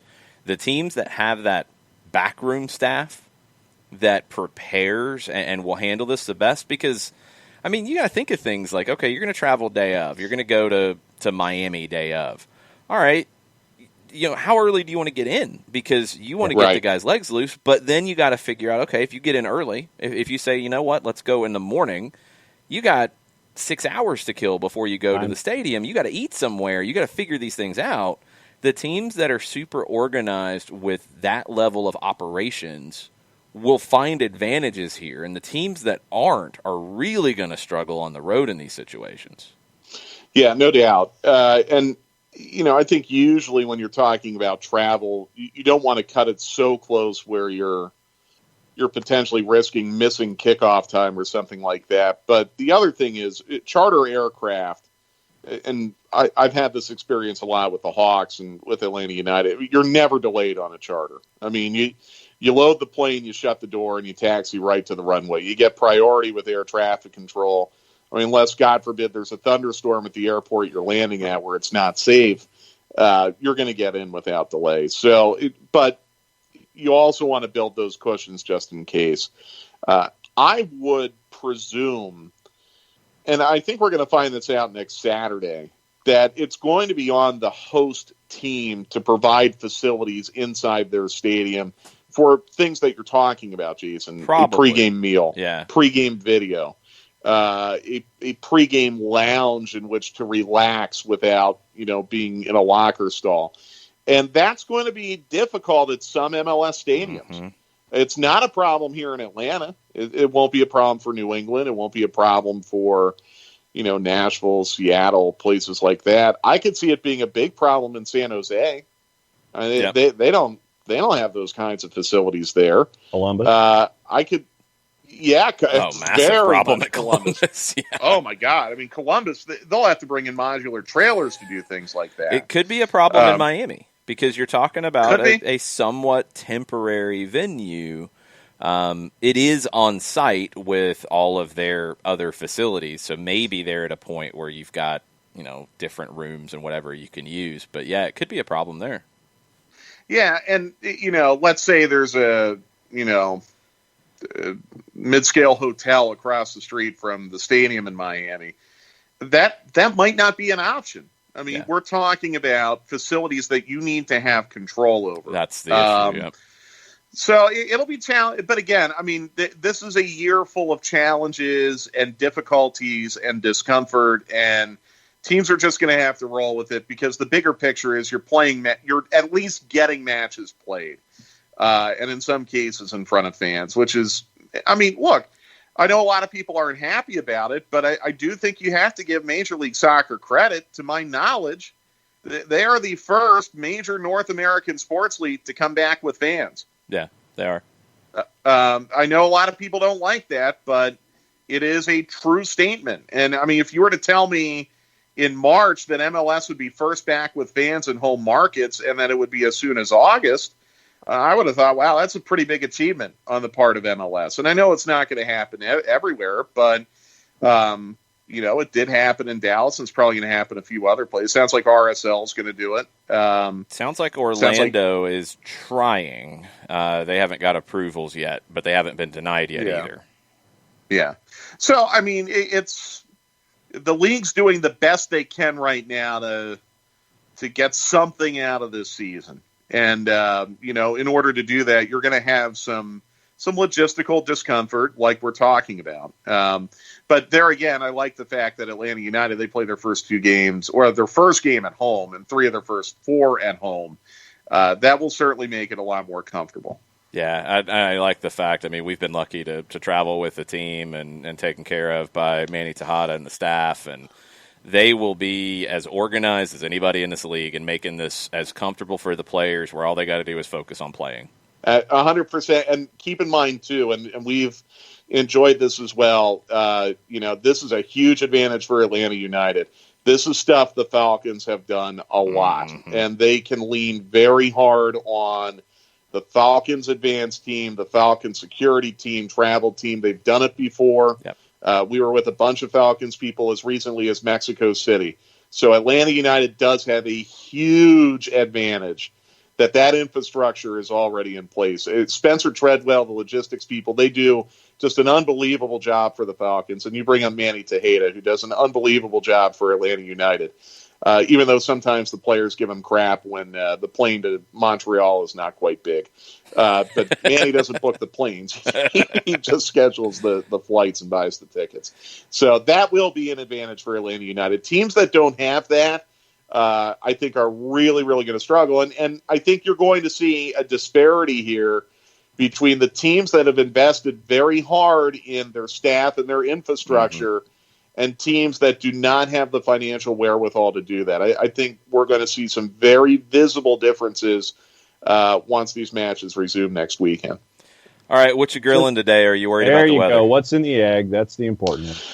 I'm going to do a pork belly today. I haven't really tried that yet. But Leanne brought up a good point. Like, you can't just have pork belly for dinner. It's not really like a main course. So we'll do the pork belly, we'll smoke it and all that, and then we'll I don't know if we're going to use all of it. We have a lot of pork belly, but we'll take some of the pork belly and then make a pasta carbonara out of it. So, wow. Looking forward to that today.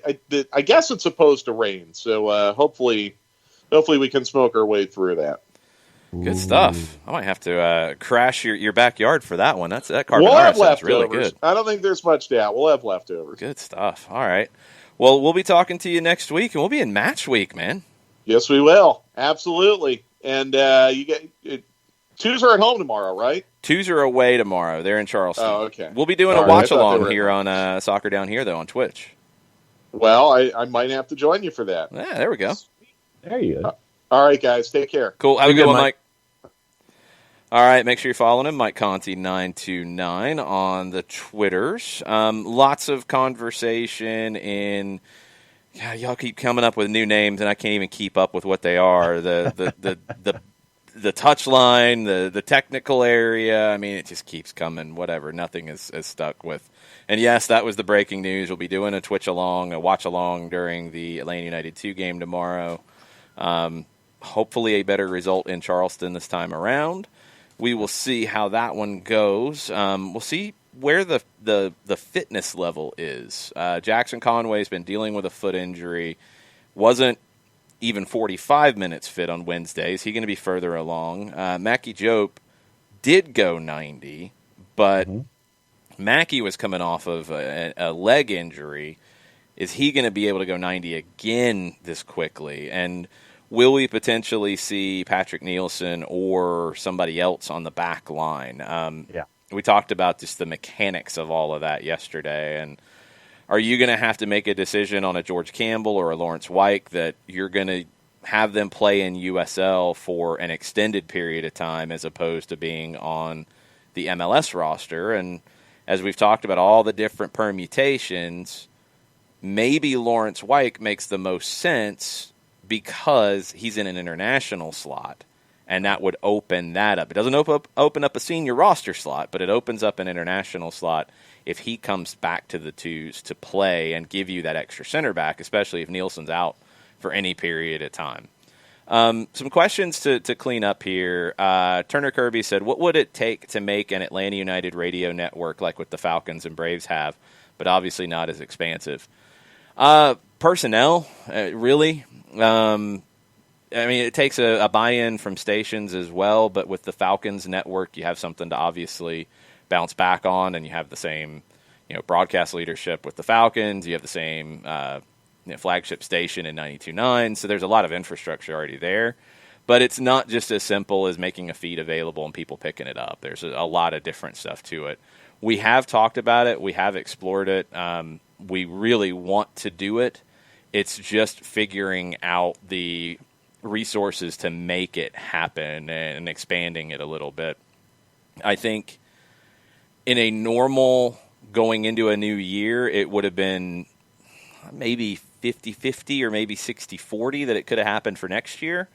It's going to be tougher now because, you've got cutbacks on the radio side. You've had to because of losses on revenue. So it could look a little bit different. We're working on it, and we're trying. We're trying to figure out what that can look like. But we bridge the gap right now with the stream being available on radio.com and that hitting anybody who needs it. And, you're seeing some networks come back to that kind of side of things where they don't have all the station affiliates, but they have their stream available.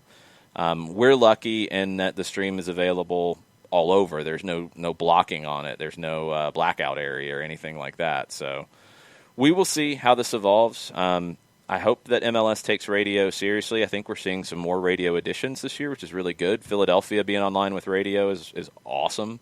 I'm so glad that they're on board with it. It's been great to see Nashville be so engaged.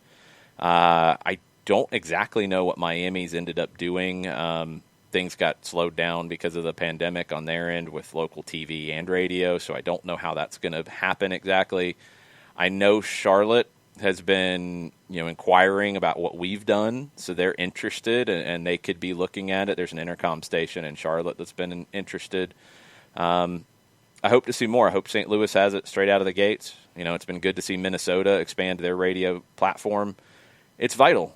It's different than TV, but it's vital. And I think we've found it, one, that you can draw really good ratings with it because we have.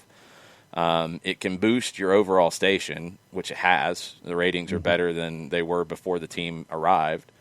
And it's a huge connection point for people because radio is just such a personal medium. So I hope that more people explore it. I hope it's not the afterthought that at times it's been around MLS. I know that we've turned some heads with what we've done and the pull that we've gotten. I mean, doing a local call of the All-Star game, for example, that was the first time that any station in the country had showed an interest in doing a local call of the All-Star game. And SiriusXM could have said no because they have the rights to the All-Star game, but they allowed us to do it, and it worked out great, and it was good for everybody involved. So hopefully we can continue to do more.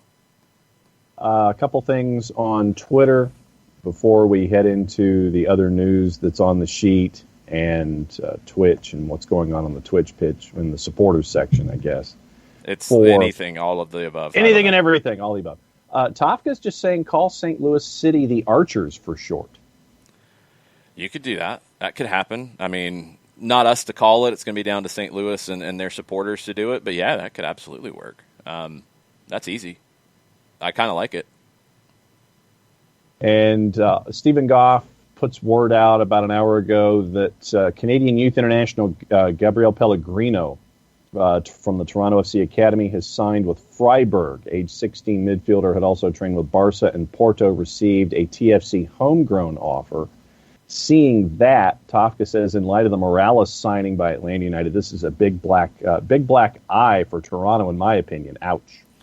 Yeah, it's tough, though. I mean, that's the challenge is you've got to make a good enough offer that will sway a player to stay here and sign. When it's tough when you have a European club come in with a substantial offer. Like you know that they can afford to put that offer on the table and develop a player, and they don't have to play first-team minutes straight away. In MLS, if you're committing that kind of resources, you're probably looking on a return fairly quickly.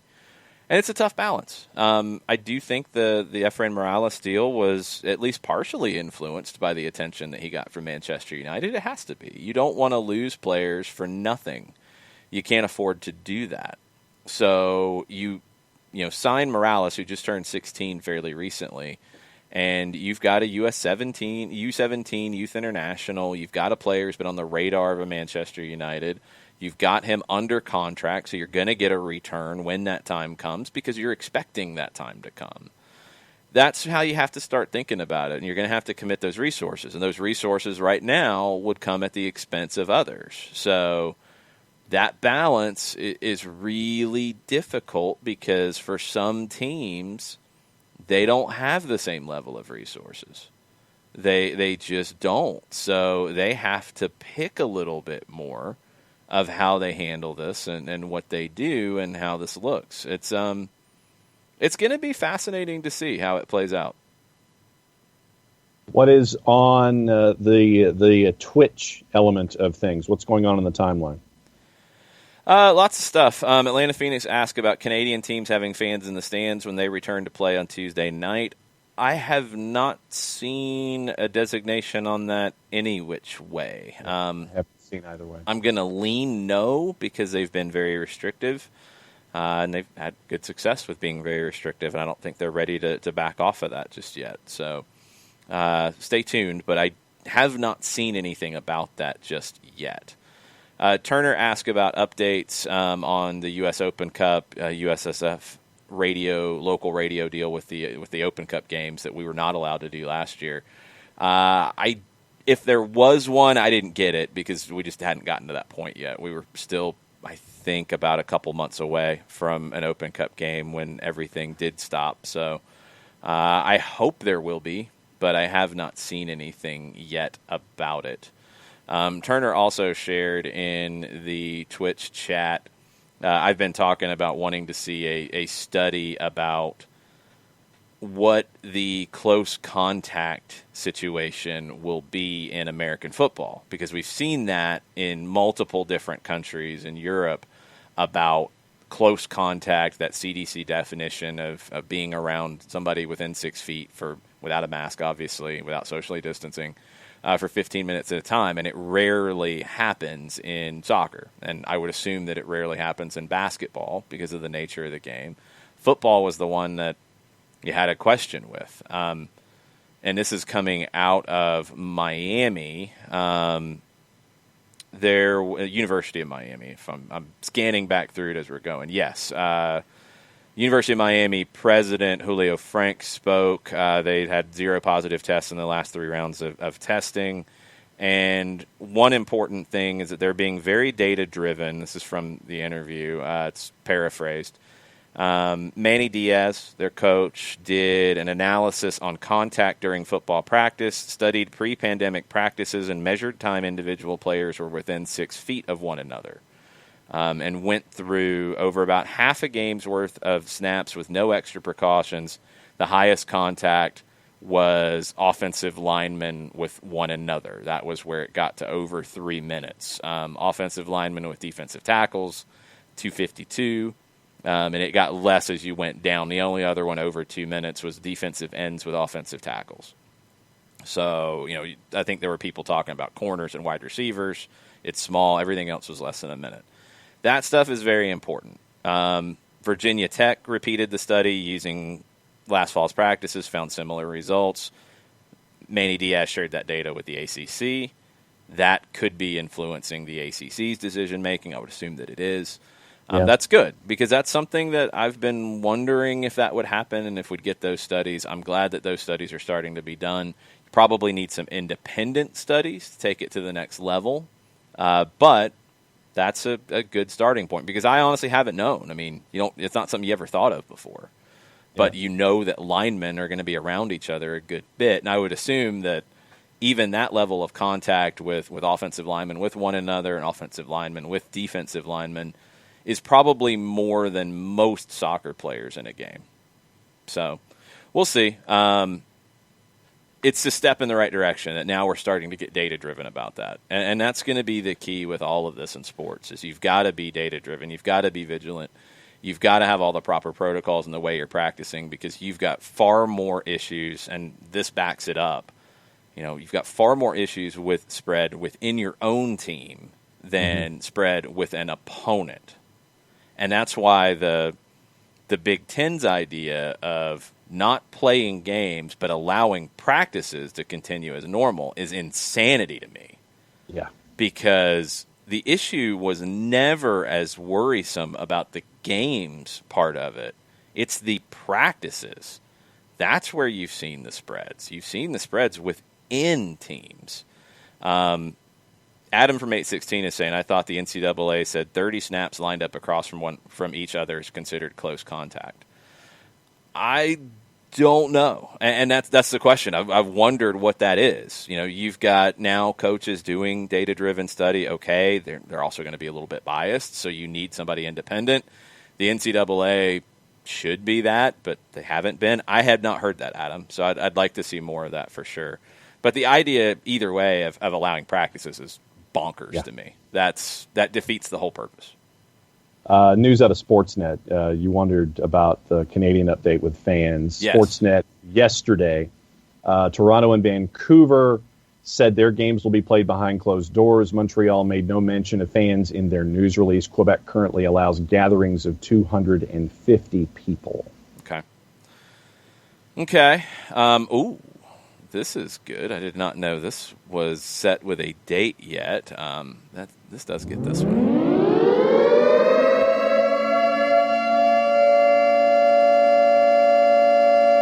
All or Nothing, Tottenham Hotspur, coming to Prime Video August 31st. I am pumped because you got Pochettino being shown the door. You got Jose Mourinho coming in the door. You got madness. You want a bunch of nice guys. Nice guys do not finish first. Oh, they didn't finish first either. Apparently that's the money quote from Mourinho early on in this. Oh, and they spilled coffee on Mourinho's shoes. That's not nice. Yeah, I can't wait to see this. This is going to be fun. Mourinho in this kind of scenario is going to be great. So I can't wait. I'll probably watch the whole thing that day if I can. Yeah, no kidding. Our Falcoholic wants to know if anyone has suggested the Louis for St. Louis SC yet. Hadn't heard that one. That could work too. I like the Archers though. That sticks with me. I really like that. Let's see. Columbus have acquired Grant Lillard from Miami in exchange for a third-round pick in the 2021 Super Draft. That coming from Jonathan Tannenwald and the crew their own selves. Columbus got Lillard from Miami. Okay, for a third rounder in the 21 Super Draft. Well, you're doing that because Vito Vormhor had the ankle injury and was out probably 3 to 5 more months. Because I think it was 4 to 6 when it happened. Yeah. You got to get an extra back, and Lillard is a center back who has been on rosters, has gotten a few minutes here and there. Chicago homegrown, moved over to Miami, wasn't in the mix with them, so I mean he's depth, but he'll be behind Josh Williams and be behind Abubakar Keita. He's your fourth guy, and you hope you don't need him, but you might, especially if you're going to be playing 6 games in 3 weeks. And the news is official from Ruben Kazan. Inbom Huang has now been moved on a 3-year deal from the Vancouver Whitecaps. Reports are putting the fee, according to Tudor Rahman, at around $2.9 million. And so that means that if Tudor's math is correct, the Whitecaps almost get exactly $1 million in GAM, which is the max. Mm-hmm. It's not bad at all. I mean, I've seen some speculation that this is not going to be the last of guys going from MLS to Europe in this window. I would tend to agree. I think Philadelphia is going to have to make a decision on Aronson, McKenzie, maybe both. Yep. You add GAM. I mean, when you're talking about the way things are structured now with the new CBA, I think these moves become even more important because if your cap, if you're throwing the normal TAM into the cap and your cap before what you spend above that is, I guess, in the $6 million range. If you're adding another $1 million on top of that, Yeah. That's a huge growth curve for you to make your overall squad better. And where you can find that, I mean, those kinds of deals, those are easy deals. Like, those are deals that in the past I don't think were really on the table for MLS teams selling to European clubs that would drop, $2, $3, $4 million. Now, those deals are easy. And a big reason why, Miguel Almiron's success, Alphonso Davies' success. Those are huge reasons why people are looking at this and saying, well, look, Miguel was a top player in MLS, and he's shown that he can be that level of a player in the Premier League. Alphonso Davies was not even a top player in MLS. He was young and had a lot of room to grow, and he has done that. And now, I mean, you're going to see Alphonso Davies versus Lionel Messi a lot today. Mm-hmm. And if Alphonso Davies does well, that likelihood of those $4 or $5 million deals is only going to go up because MLS is going to be more respected. It's massive. It's absolutely massive. This move doesn't sound like much, but the move is very important. It's important for Vancouver because they can get better with this, and it's important for that overall distinction of, hey, MLS is a good place to go buy. MLS is finding South America is a good place to go buy, and I mean, this is a different kind of move, but still, if you're able to bring in players, have them play for you, sell them on, and make money, give you more cap space, and bolster the credibility and perception of your league, boom, everybody wins. There you go. What else is on your mind this morning? What else are folks talking about? The nuclear alarm made Kefsi's cat growl, which is awesome. Usually Gwen's barking gets all the other dogs on the show barking. So now that I'm making cats growl, I'm impressed. I think that's a good one. I'll try to maybe lay off that button for you there, Kefsi. Let's see here. A lot of questions, and this is something that has been frustrating to me. A lot of questions about that close contact thing and what it means. And is it, as Christopher Abel says, is it 15 minutes over a full game? Does it have to be 15 consecutive minutes? Yeah. These are the things as to why we're in the situation that we're in, because these answers are not easy to find. Just like the whole thing about gaiters and those kinds of masks. Everybody was like, put a gaiter on, put these masks on. These are good. They're approved. They're good. Well, maybe they're not approved. Well, why are they not approved? And you start going back and forth, and it's all gray areas again. I started doubling those up anyway, just fit around my giant head more, and so they wouldn't slip. Now it sounds like more layers is good. So I don't know, and the problem is not many of us know, and then sometimes we're getting conflicting information, and it's changing because this is a new pandemic. But there's not this trust, and there's not this dedicated resource to giving us the proper information and explaining it. And a lot of times people don't want to hear it anyway, so then it doesn't even matter. So, it's frustrating. But yeah, these are good questions about football, and it's not just football on an island. I mean, we've talked about it in the college world. You're going to have a lot of programs that don't play soccer this fall because football's not playing. You're going to have a lot of programs that the soccer programs are now at risk because of football not playing, because of the financials. So it does factor into the college thing. And then you want to take it a step further. You have Atlanta United, for example. Garrison Tubbs was with Atlanta United too. He hadn't went to college yet. He was playing games. He left the team to go enroll in college because he's going to Wake Forest. He hadn't gotten a homegrown deal or a twos deal. So, okay. He goes on to Wake Forest. Great program. They might not play this fall. Right now they're planning on playing, but that could change. Other players from Atlanta United's academy who are in college, who could be signed as homegrowns, are not going to play this fall. And it's all over the map. Like, all these things are interconnected. I mean, football does drive a lot of things in this country. If the NFL said they couldn't play tomorrow, everything would shut down. Everything would shut down. MLS would be in a completely different position. But we know the NFL is going to push through because they've got the resources to do it. College football doesn't necessarily have that. It's all a guessing game. And it's sad that it is a guessing game as to what's going to happen and what the best way forward is. But too much of it is a guessing game. And I just wish that wasn't the case, but we'll see. We'll see what happens. A little bit of follow-up on the Reggie Cannon situation from yesterday. A lot of commentary about it all over the map. Reggie Cannon reportedly, and it had not happened when we talked about it yesterday, real or fake people on Twitter, because I saw some of the comments back and they were obviously from bots, and this started to cross over into the, oh, let's get Twitter campaigns against Reggie Cannon because he said things we don't like. Supposedly death threats. I did not see them directly. Not saying they didn't happen at all, because MLS has said they happened and the FC Dallas organization has said they happened. There's zero place for it. You want to disagree? Fine. He disagreed with the reaction to his statement. He disagreed. He had a platform to disagree. You have a platform, you want to disagree? That's fine. It crosses the line when you start making threats. You can't justify making threats by saying, well, he disagreed with me. Stop. This is not, on the monkey bars middle school nonsense. Yeah, this isn't third grade. And throwing things on the field is going above the line of booing. Yes.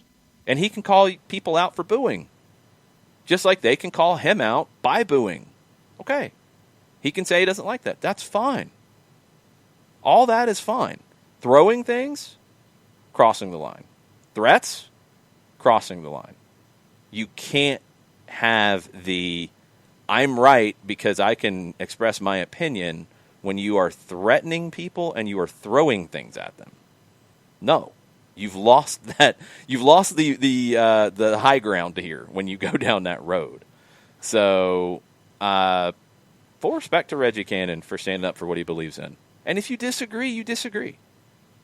I'm not going to sit here and tell you you're wrong because you disagree. I disagree with disagreeing with Reggie Cannon. That's my opinion. But throwing things and threatening him, you cannot argue that that's okay. Because last time I checked, and we played the audio, Reggie Cannon didn't threaten anybody.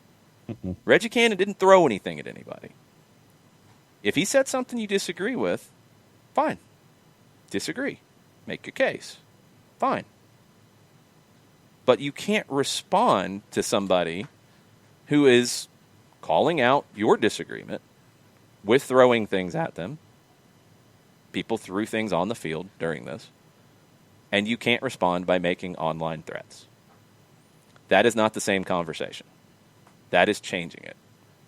And if you disagree with what he said, or you disagree with the tactics that were used to protest, it's your prerogative. But there are lines, and you cross them when you throw things, and you cross them when you threaten people with it. That's a different conversation. And that needs to be defined as a different conversation. Because that's not just disagreeing. That's taking it to another step. And that's unacceptable. 100% with you in all of that. So I will second everything that you just went through with the Reggie Cannon situation, and go to the next topic. What's up? It's craziness, and Christopher Abel says this, and I think I hope that I'm trying to be very clear here. Reggie Cannon has a right to protest. I agree with Chris on it. The fans have a right to boo. They do. I don't like it, but they do. Yeah. Just like anybody who says that they don't like the fans booing has a right to say that. That part's all what, this country's been founded on. All that is fine. Throwing things takes it to another degree. Threatening people because they disagree with you takes it to another degree. That's unacceptable. On either side of it, that's unacceptable. You can't have that because you're not having the same conversation. You're not having the same disagreement at that point. That's a different world. And that's what's so ridiculous. So, yeah, it's just wrong. It's wrong, and I'm glad that Don Garber came out and said something about it being wrong. I'm glad that FC Dallas came out and said something being wrong and backed up Reggie Cannon. I'm glad that those things happened. I hate that we having to have this conversation and not talking about Reggie Cannon's play, and I do agree that if he gets an offer from Europe, he's probably going to be more likely to go now and not want to deal with this nonsense anymore, and I can't blame him a bit. Yep. But this was a big element of that game, and it crossed the line. It crosses the line with threats. It crosses the lines with throwing things on the field. That's a whole different conversation. Yep. That is correct. Other stuff in the greatest hits package, we've got, it's brought to us, I guess, by the letter W. We've got Wiegman, we've got Wigan, we've got Willian. Yeah, I think it's let's get into this with the Lionesses before we wrap up. We'll leave everything else on the table. We'll have a power hour tomorrow morning as well. We'll kind of clean up the news and notes. So Serena Wiegman, Netherlands manager, is going to succeed Phil Neville as England's head coach. That was announced this morning. It is not going to be Jill Ellis. It sounds like maybe Jill Ellis priced herself out of the job. Wiegman, former international player with the Netherlands, signed a 4-year deal. She's going to start in September of 21, so after the Olympics. She will lead the Netherlands at the Olympics in 21. Now, Baroness Campbell, the Football Association's director of women's football, said Serena was our number one choice. That's debatable. That's debatable. I think Jill Ellis might have been the number one choice, but the salary demands that were brought out were way out of line with where we are right now. Yeah. 900,000 allegedly. Yeah, which would have been more than double what she was making here, and the FA doesn't have that money right now. Period. Yeah. And I'll be frank on this. I think Serena Wiegman is a better choice. I absolutely think she is. I think she is a better tactician. I think she took the Netherlands from a place when she started to now that is a whole different place. Jill Ellis won 2 trophies in a big way, but Jill Ellis did not take the U.S. program from one place to another. You could say they're in the same place. They have a ton of talent. They have incredible athleticism with this team, and it can really make the difference in some of these games. But the talent gap is closing. The technical gap is closing. And I don't think Ellis progressed the women. And it's hard because you're on top. There's not as much room to progress. But I don't think they're better off. I think Wiegman made the Netherlands better, and I think she's going to have the potential to make England better. I think it's a great hire. I think it's an absolutely great hire by the FA. Now the question, Australia, who will be one of the co-hosts in 2023 of the Women's World Cup, reportedly Phil Neville and Jill Ellis are the front runners for that. There are a couple other people in the mix, but those are your 2 front runners. Phil Neville, it had sounded like he wanted to go to the men's game after this, but maybe that's changed, maybe because there's just not a spot. Jill Ellis now, I think maybe was banking on the England job. Australia has less money to work with than the FA. Yeah. She ain't getting what she wanted to get at the FA. It's not happening. There's just not that money. So now, does she get locked out of the 2 biggest opportunities right now and maybe have to sit and wait for another job to open up? The Australia job is a great job in this next cycle because you're going to be one of the hosts, and they have a great young up-and-coming team. If Phil Neville's thrown his hat into that, it's a smart move on his part. It's a savvy move. I'm wondering if Jill Ellis is on the sidelines in this next cycle. Yeah. Or goes to a club. She could go to a club. No, I think you're right on. Do you sit out? Do you take some time to hang with your family and look at the landscape and figure out where things are after that? And I think that it's leaning, from me anyway, it's leaning in that direction. And maybe, and this is just a theory that as I'm trying to process it, do you put such a number on yourself or a salary demand so you price yourself out of the current format so you can take that break? Maybe, possibly. I mean, I don't know in the international game if there's a spot that makes sense for Jill Ellis, to be perfectly honest. Anything's going to be a step back from where she was. So why go there? The opportunity would be in the club game. The opportunity would be to go to a major English club, a major European club, and take that because you haven't been there. That's the opportunity to where you could go to a, right now, nothing's changed, but let's say Australia doesn't go to Phil Neville and they go to the Arsenal manager who's been in the mix. Well, if the Arsenal job's open, Jill Ellis would make a ton of sense. And that would be not a step down. It's a different step entirely. So you're out of that perception. If you go to Australia or England, it's a step down from the U.S. on the women's game. There's just no way around it. If you go to Arsenal, it's a different conversation. Yeah. Chris Ashley said, could you see Phil Neville being a candidate in Atlanta? Would he be a fit?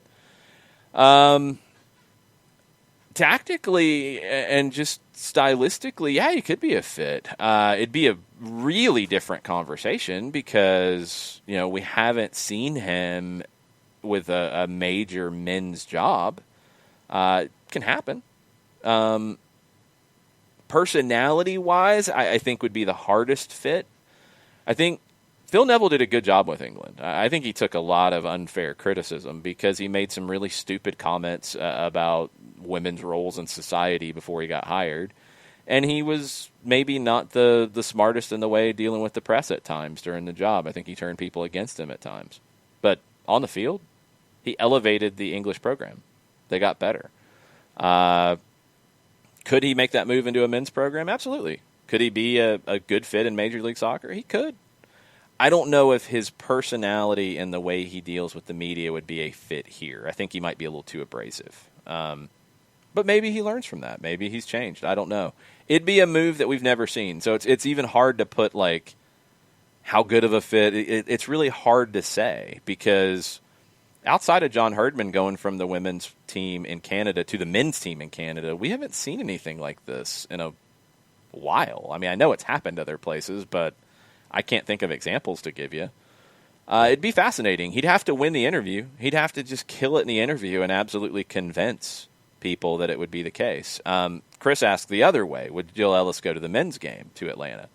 I think that's less likely, and it's maybe more personal because I don't think her tactics are strong enough. I think women can coach men's teams. I have zero qualm with that. Right. I think men can coach women's teams. Coaching is coaching. Are there differences personality-wise coaching men versus women? Absolutely. There's different challenges on either side of it. Some people are better suited to one or the other. Some people can go back and forth. You're dealing with a very different type of personality as a player. That's part of the deal. But can it be done? Yeah. You have a lot of stereotypes to break down. You have a lot of norms to break down for a Jill Ellis to go into a men's program. I worry about her tactically because I think from her job and what she's done, her production as a manager, she's been blessed by having more talent than her competitors. Yeah. And I don't think she has done enough tactically to bridge that outside of just the talent. The men's game is going to be more evenly matched in most cases because she's not going to get a job outside of being in a lower division team that has more resources. She's not going to get a job with a major club straight away. Tactics are my biggest problem with it. Bart's with me on the tactics. Bart says, I've always been a critic of her tactics. I think they were slightly improved in this recent World Cup, and I would agree. But she's always been a motivator, culture builder, not a tactician.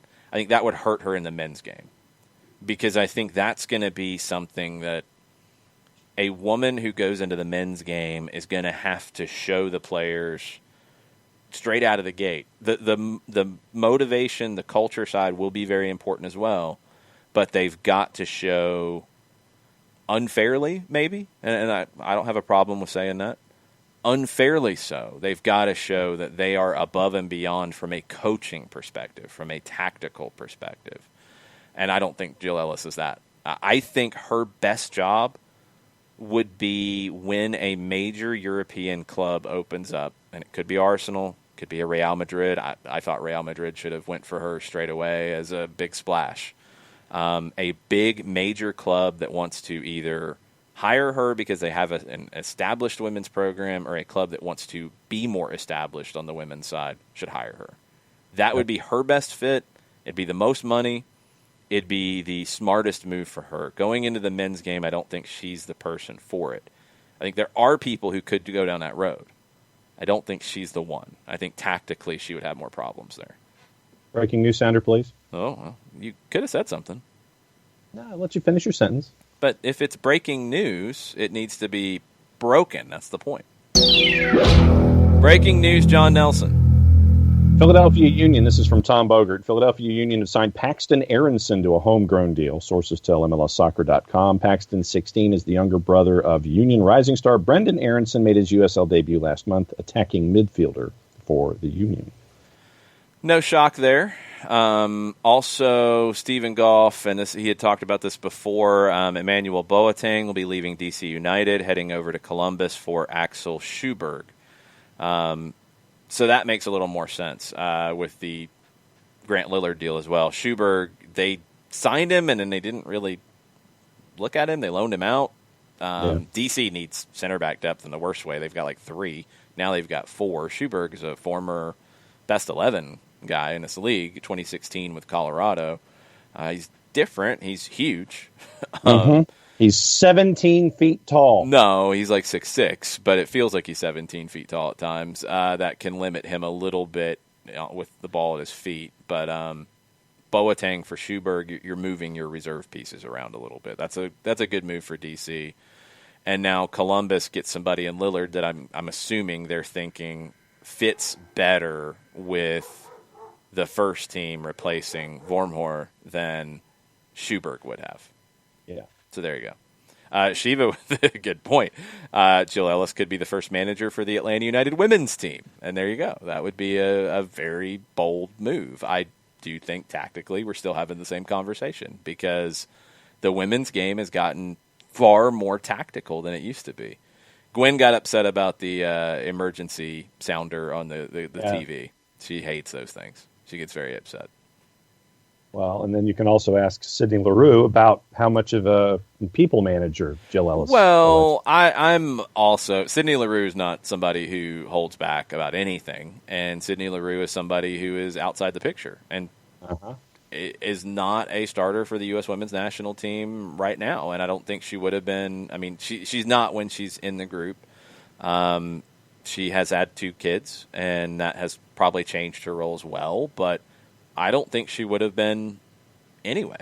I think she's been passed by others around her, and she's on the outside looking in, so she's got sour grapes. That's understandable. But you have to factor that into the discussion. Allie Krieger was left out by Jill Ellis, rightly, wrongly. She had gripes.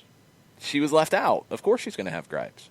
Rose Lavelle was brought into the program by Jill Ellis, a player who a lot of people wouldn't have picked because she wasn't bigger, she wasn't faster, she wasn't stronger. She got brought in, and she had good things to say about Jill Ellis, which you would also expect because she brought her in. So sometimes you do have to look at where the criticisms are coming from in this. Adam says Jill should go to UT. Texas women's soccer is a sleeping giant, high pay and an easy turnaround. That's absolutely true. The college game would be an interesting one. I think she wants to go pro, and I think the women's club game would be the right move for her. But, yeah, if it doesn't materialize, you would get a boatload of money at Texas. That's for sure. Texas has got a lot of money in their athletic department. Yeah. Now, if they don't play football this year, maybe that changes. But right now they're set to play. Right on. Third Degree posted a setup of all the MLS Reds, like you would go to the paint store with your strip of colors. And it's very interesting and kind of blinding in some ways to look at the differences in Reds. So St. Louis is really close to the Red Bulls.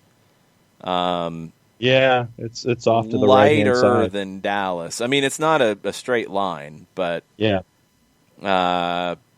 St. Louis and Red Bulls is almost the same red. Yeah. Atlanta is by far the darkest red. That's really interesting. But that's a lot of reds, but there's different shades of reds. So it reminds me that I need to set up my yearly appointment with my ophthalmologist. Well, yeah. I mean, I don't think that's the issue for people's eyes. I mean, people's eyes just see colors differently. It's not like it's not blurry to you. It's just some people have different issues with different colors. So very interesting. We've had color discussions. We've had women's soccer conversations here at the end. We've had all kinds of stuff today, and that's because you guys have all been very very up on the contributing today. Thanks for all the back and forth. That's always a fun element here. Thanks for tweeting at us. Thanks for being part of the technical area, the backroom staff. I don't know what we call this thing. Maybe we're going to come up with a name. By the end of next week, it's going to have a name. There's going to be no more discussion. There's going to be no more contributions on what it could be. There's going to be a name by the end of next week. Putting my foot down. There's going to be a name. We're going to settle on something. All right. It's going to be a consensus. Maybe we'll start to come up with that tomorrow morning. Tomorrow, Power Hour, 10 o'clock. That'll be on the app. That'll be normal show kind of setup. Then we will have a watch-along tomorrow evening for the Atlanta United 2 match with Charleston. And people are still throwing different names. Twitch Pitch is getting some people excited, so I don't know. Maybe that's it. We'll see. There's going to be a name by next Friday. I can promise you that. I'm just tired of seeing what else it can go. It's making my head warp around. We're going to have a name, and thanks to all of you who watch on Twitch and contribute. It's a lot of fun watching the conversations go back and forth. I love it when you guys start having your own conversations. Yes. And sharing stuff back and forth and sharing links. It's a huge element to what has been a really good month for people listening to the show. So thanks, y'all, for being part of that. Thanks for being part of today, and we will see where the rest of the day goes. We'll share stuff with you when we see it. If any news breaks, I think you could see more trades in MLS. I think you could see more teams jockeying to get ready for this restart. We'll share all that with you. We'll recap it tomorrow morning. Barcelona, Bayern, 3 o'clock. It is on Big Univision, correct? That is correct. It is on... Is it on CBS Sports Network or just on All Access? Efforting quickly. Show me soccer. Ronaldo to Barcelona? No way, people. That ain't happening. He's going to PSG. If Juventus wants to totally go youth movement, he's going to PSG. I don't think he goes to Barca. All right. That'd be crazy. So let's see. Univision, and it is not on. So CBS All Access. Yeah, it's CBS All Access. The rebroadcast is on CBS Sports Network tonight, starting at 9 o'clock. Well, you would have already watched it by then. It's on All Access at 2:55. I know the CBS Sports HQ pregame starts at 1 o'clock for our good friend Poppy Miller, for Ian Joy, for DeMarcus Beasley. That's at 1. I think the CBS All Access pregame starts at 1:30. I think it was a 90-minute edition today. I'm not sure who all is there on that. I think Alex Scott and Peter Schmeichel are in the stadium. Yes. And Kate Abdo and Jamie Carragher and Roberto Martinez are in studio in London, I believe. Yeah, and Jamie Carragher and Peter Schmeichel yell at each other. I like that, though. I like Jamie Carragher on this stuff. He's Peter Schmeichel telling Jamie Carragher, "Do not cry." It sounded like you were crying. I like the back and forth. I think they nailed it on both sides because the HQ stuff is really good as well with Poppy and Ian. So all kinds of coverage on that coming at 1 o'clock. Get ready for a huge game today. We'll talk about it tomorrow. Thanks for hanging out. Mucha plata, y'all. Mucha plata, y'all.